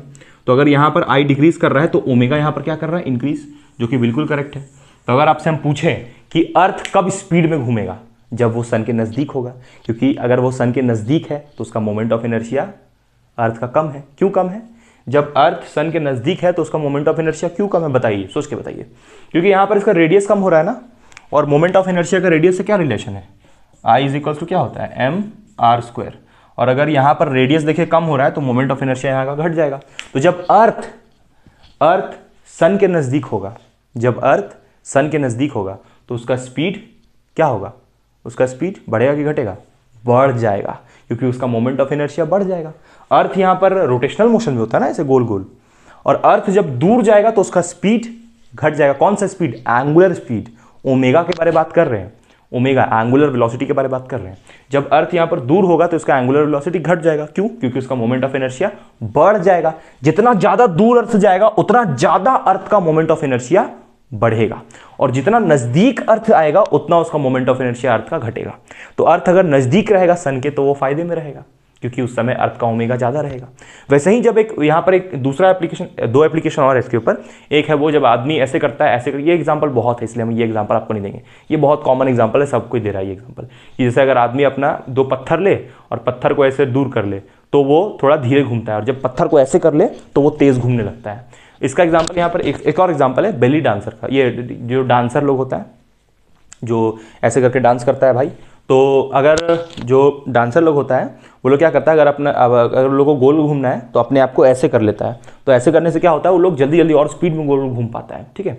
डाइवर वाला भी एग्जांपल है, लेकिन ये प्लैनेट वाला ज़्यादा इंपॉर्टेंट था मेरे हिसाब से, इसलिए ये एग्जांपल हुआ। और भी बहुत सारा, मतलब इसके ऊपर और 4 एप्लीकेशन है। अगर आपको ये समझ में आया तो बताइए, है ना, हम लोग और एप्लीकेशन भी बता सकते हैं, ऐसा कुछ नहीं है, लेकिन ये एप्लीकेशन इंपॉर्टेंट था इसलिए इसके ऊपर डिस्कशन किए। तो जब अर्थ दूर रहेगा सन से तो उसका मोमेंट ऑफ इनर्शिया क्या होगा, ज़्यादा होगा, क्योंकि उसका रेडियस ज़्यादा है। और जब अर्थ नज़दीक होगा सन के तो उसका रेडियस अर्थ का क्या हो जाएगा, कम हो जाएगा। तो उस वक्त उसका मोमेंट ऑफ इनर्शिया कम हो जाएगा। तो यहां पर लिख देते हैं क्लियरली, अर्थ मूव्स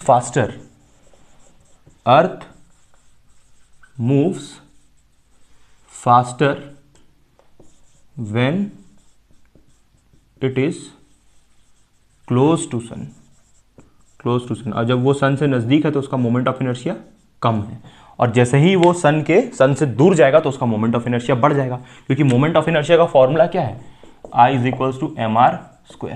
और अगर यहाँ पर r बढ़ रहा है, जब अर्थ, r कब बढ़ेगा, जब अर्थ दूर होगा सन से।